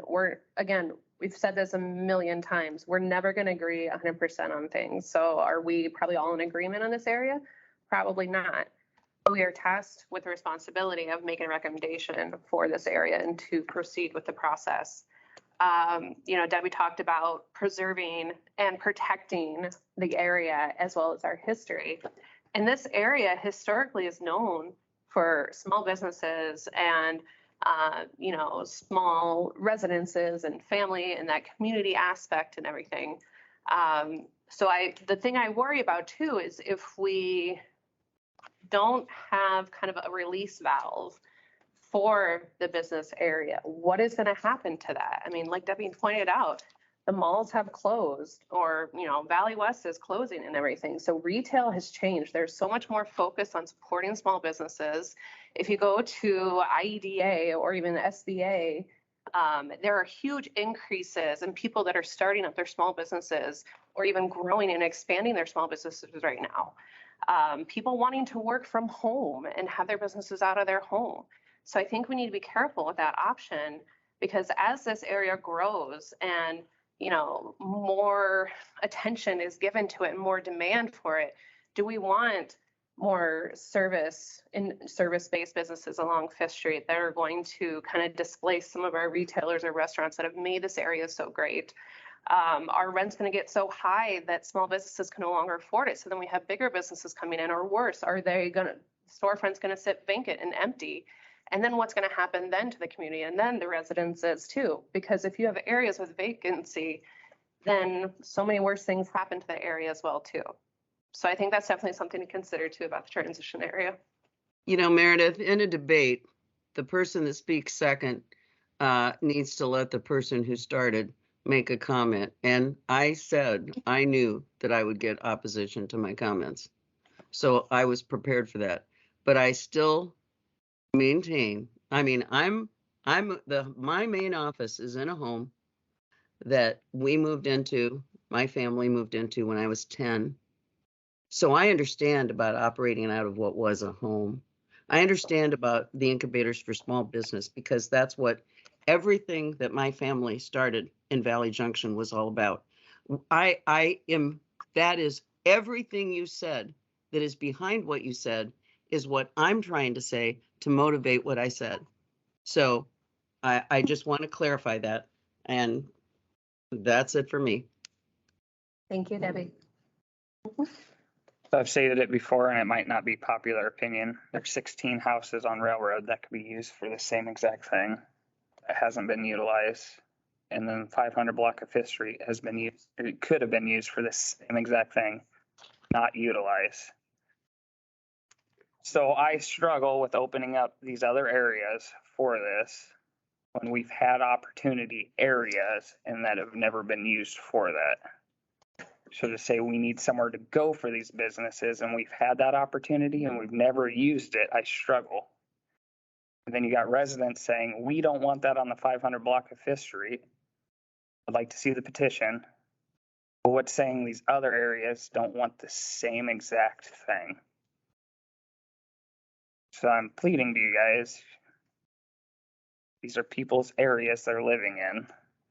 Cautious with what you choose. Because we could have made a decision for 500 block of Fifth Street when they're saying, we do not want this at all. Zero, not a bit. So how do you sit there and say, well, this is a compromise, we'll give you this, but we know you want that? So I made a motion that we'll vote on eventually, but just out of curiosity, if you were to make a motion, say this motion fails, do you have a motion you would make? I don't know, but I'd probably. But please don't say I don't know after we've done this 3 times. I'd probably look at excluding 500 block of Fifth Street if that's what they're wanting. Is everyone wanting? Because with the existing commercial. yeah, it was just do like a PUD, spot zone them so they're locked in there. Put the rest back to residential. But how do we know every single person? I mean, because Nanette, you were.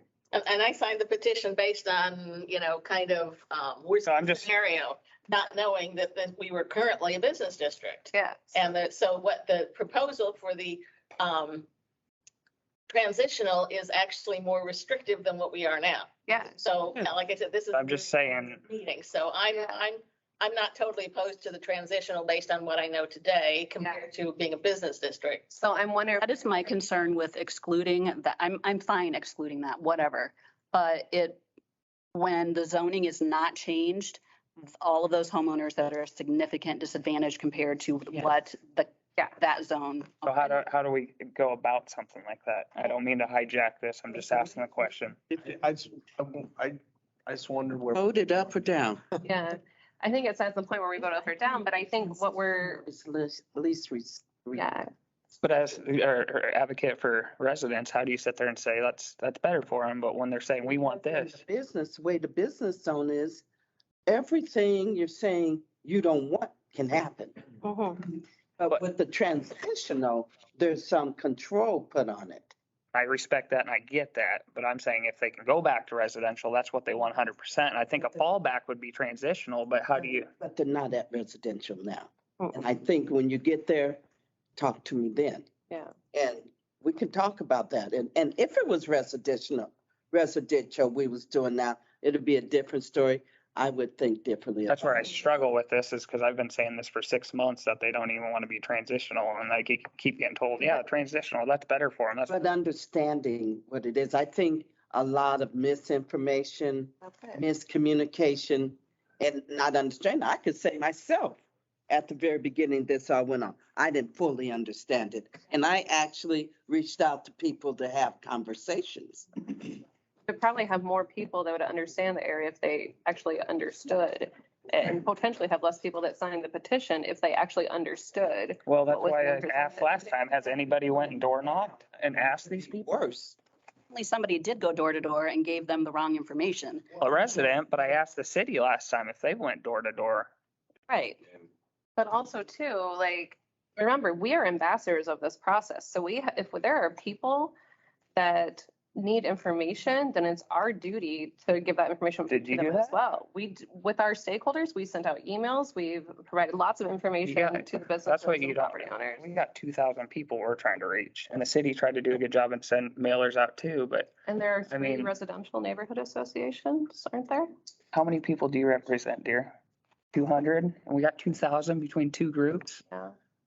I know it's tough. So that's a 1,000 to 1 ratio, and you got 100 to 1 ratio. Yeah. I mean, it's hard. I mean, 50 people were reached within that, within that transitional zone to sign a petition, and those 60 people were given misinformation.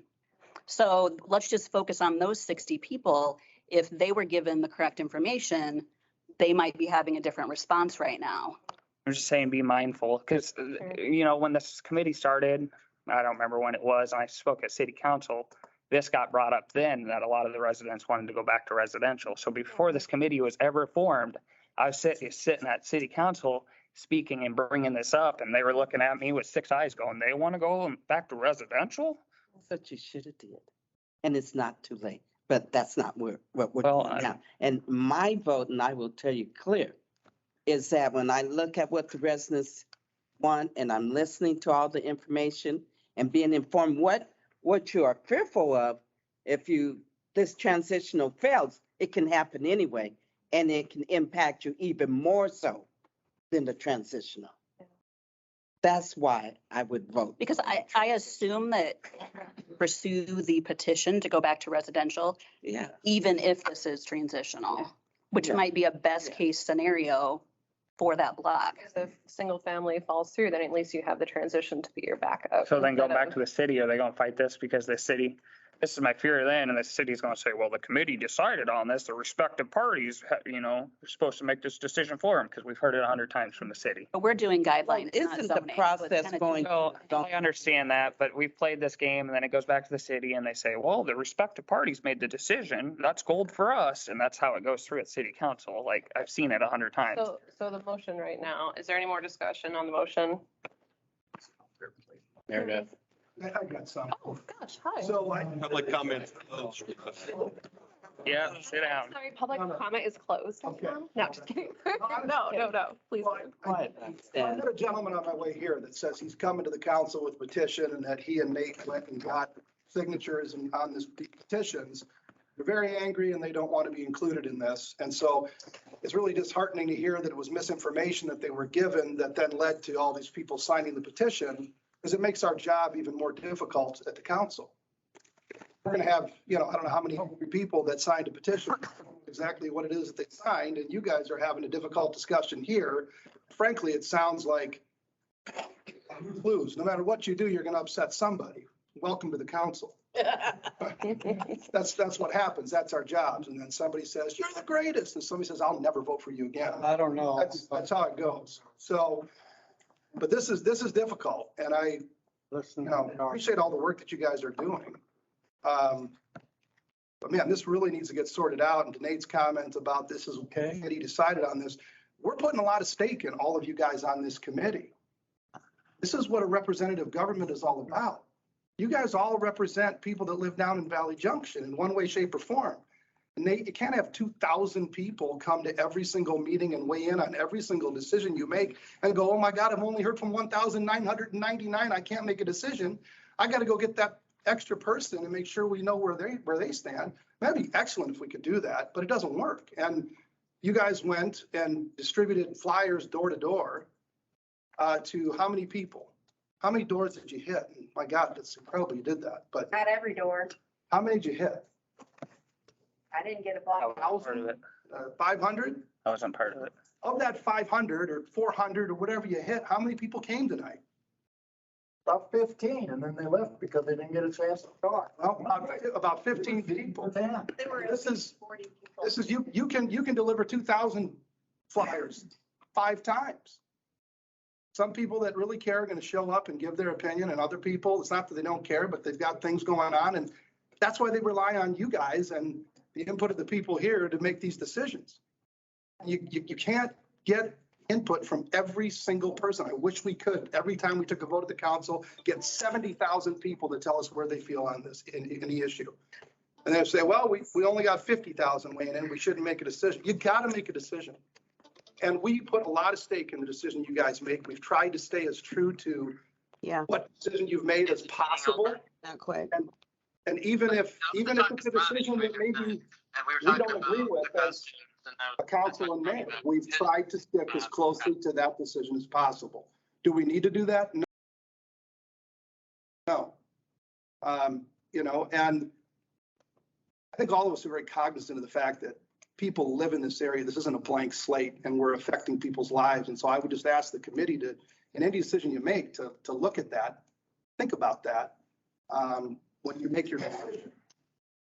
Because this is going to affect people's lives. But Meredith made a great point too. This is a little bit of a relief valve that, when the demand for being in these businesses goes up and the supply is low, the price goes up for what the person charges in rent. Right? And so this would add more supply. But again, people live here, so you got to be cognizant of that. And Nate made a good point as well. I mean, if there's other areas that we need to decide on that we haven't looked at, that we should look at going to, maybe that's something that should be considered as well. My feeling is whatever area you look at, someone's going to say not here. But anyway, I appreciate everything you guys are doing. This is not easy. This is the kind of stuff we go through all the time at the council. We all care very deeply about every one of you guys and every one of the citizens that we represent. We try to do the best job that we can every single day. And it's just not easy. And we have people, different council people that really struggle with that. They know that, one person's mad and one person's happy, and they have a really difficult time voting. You're going to have that. I hate that. I'm a pleaser. I don't want anyone to be upset with me, but you got to do the best job you can. And thanks for all you guys are doing. Hey, Russ. Thank you. Can I speak just a minute? One of the biggest things that concerns us is that our little burg, or whatever you want to call it, our areas we own homes in, that we try to speak, and so far we haven't been heard. Okay. I've talked to you about this before. Yeah, I mean, my comment back to you is always the same. Right. You spoke, we listened to you, we heard you, but if we don't agree with what you're saying, that's the definition of you didn't listen. Yeah. But anyway, We had all kinds of people in here tonight that wanted to talk. Yeah. But this meeting went so long, a lot of people got up and left. Okay. Now, what I'm trying to say is, at what point in time do the residents get a say, no, you're not coming into ours? We were clearly told in the business end of it, no, you're residents. Now we're at our end of the game and nobody's still listening. Okay. So that's all I want to say. Yeah, I guess the only thing I'd say to that is at council, a lot of times we'll talk about issues and we'll have people weigh in on things. And a lot of times we try to frame the issue before we have people weigh in. Because a lot of times when you frame the issue, it answers a lot of the questions that are out there to begin with. And so that really is probably the most effective way to run a meeting, is to talk about the issue, have staff go over it, frame the issue, and then open it up to the public. And I think that's what they were trying to do here tonight. I'm sorry, how can, I probably shouldn't say this, but I'm going to say it. We took 50% out of the transitional zone based off what people said. And so if we're really not listening and we're really not trying to find a middle ground, how can we truly, I mean, I've been trying to drive myself crazy to try to find middle ground. And if 50% restaurants. Right, we got rid of restaurants. We got rid of restaurants, we got rid of all of it. We got rid of a lot of these things, whatever, to try to find some sort of middle ground on what's occurring. And so, yes, you may feel like you're not being heard, but I'm just saying, look at the numbers. If the numbers don't show where our heart is in this, I'm sorry, but we're trying here. Any more discussion, motion on the floor? Sorry. And please, Brad, we got the Railroad Avenue. We passed that. There's more businesses going to be built there, more housing. That's a transition zone. And I've said it before, I'm going to say it again. The transition zone was not the original part of Mayor Gear's directive. Clyde, you can say otherwise. And if you can prove it, I'd like a written transcript or a timestamp video, because I can't find it. And I've been looking. So want to calm things down, drop this transition zone totally and work on your Railroad Avenue and south of Railroad. See how that goes. Got that straight. Thank you, Nick. So the motion on the floor is to approve the new boundaries for the transition zone. Any more discussion, or is there a call to question? We ready to vote? Let's do a roll call vote, please. Okay. So there was a motion. Did we have we had a second, didn't we? Yep, I second. Mitchell? Okay, perfect. All right, ready when you are, Christine? Okay, Nate Hahn. Nope. Beth, Yes. Mark Bayek, No. Steve Freebert, Yes. yes. Scott Hatfield left, right? Great, Mm-hmm. okay. Scott Cutler,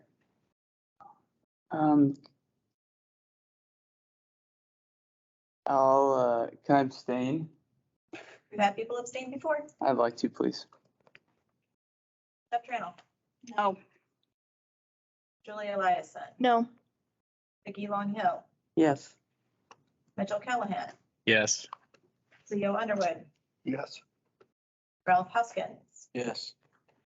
Then we'll go to teams. Renee Johannemeyer No. and Debbie Swander.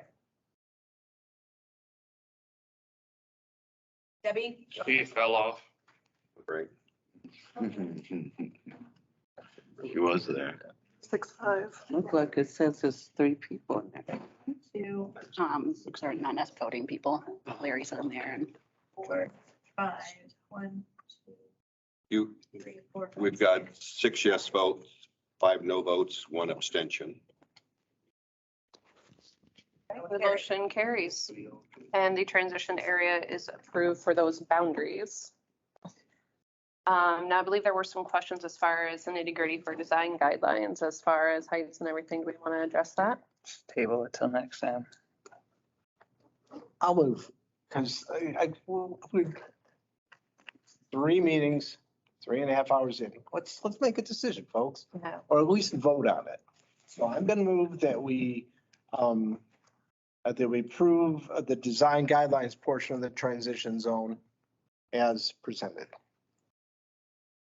And so are you, because I know we talked about doing some type of on the setbacks. I was waiting for somebody to make a motion. No one made a motion, so I just made it as presented. Just to clarify, in the guidelines itself, it does not have the front, rear, or side setbacks. It does have the height, right? So it's got the 30-foot height in the guidelines. The setbacks aren't in the guidelines. That was going to be in the zoning. So we can still come back with the sketches and look at the setback issues at your next meeting if you want to. Proceed with what your motion was. Is there a second for the motion? Second. Second by Mitchell. Open up for discussion. Any discussion on the proposed design guidelines? Question. Are we ready to make that decision? Didn't Mike just said there's some parts that are not in there and we'll be coming back? Setback pieces that we talked about a lot about tonight are not in the guidelines. They would be in the zoning. So we can still continue the conversation about the setback issues at a future meeting if you proceed with what you've done tonight. The design guidelines basically are, you know, Yes. what it's going to look like, that type of thing. So the only thing really that we had conversations about was the 30-foot height limit for the buildings in the transition. So the motion on the floor is that to accept the design guidelines as presented. And it was second by Mitchell. Any other discussion? I just want to clarify, I am not trying to shove this down. You could talk this thing to death and yeah. People have left, we've had a couple committee people leave. And we've talked about this is the end of the third meeting. We just can't draw this out forever. We need to continue the process because there's so many other pieces of the scope of work that we have to address still yet. So we do have to proceed with this. And just a reminder too, this still will go and then to city council as well too. So these again are just recommendations that we are passing along. Any other discussion? Are we ready to vote? Wait a minute, let's get connected back again. Lost her. They can see us, we just, I don't know. So Gargle, are we connected back yet or not? Okay. We're always connected. We just gonna see the display. Okay. No. Okay. Want to do a roll call vote again, Christine? Okay. What's the motion that we accept the guidelines, correct? To accept the guidelines. Good. Okay. Nate, No. Meredith, Yes. Mark Vyak, Yes. Steve Freeberg, Yes. Scott's not here, Scott Cutler, Yes. Steph Trannell, Yes. yes, Yes. thank you. Julie Eliason, Yes. Vicki Long Hill, Yes. Mitchell Callahan, Yes. Theo Underwood, Yes. Ralph Haskins, Yes. Renee Yohannemeyer, No.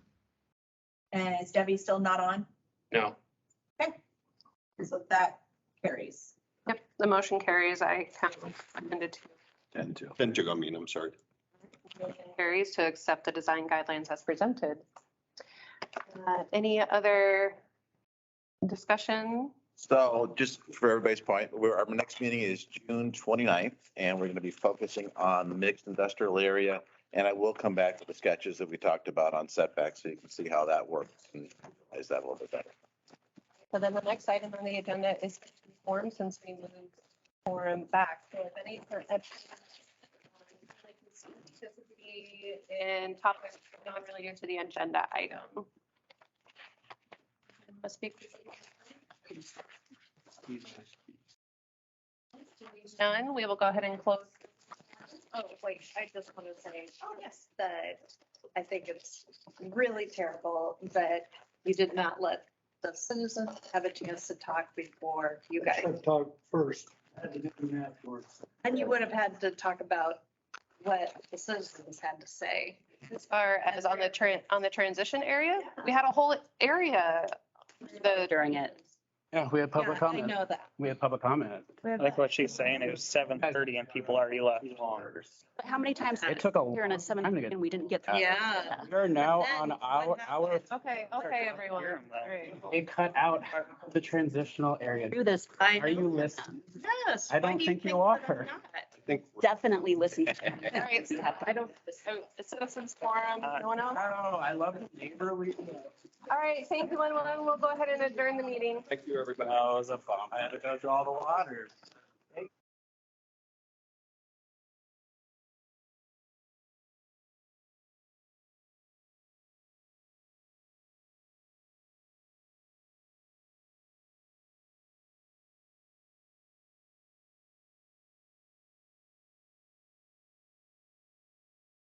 I'm like a sophomore typing class and we have all the mean girls are making. Allow people to talk. Mark, I don't know how we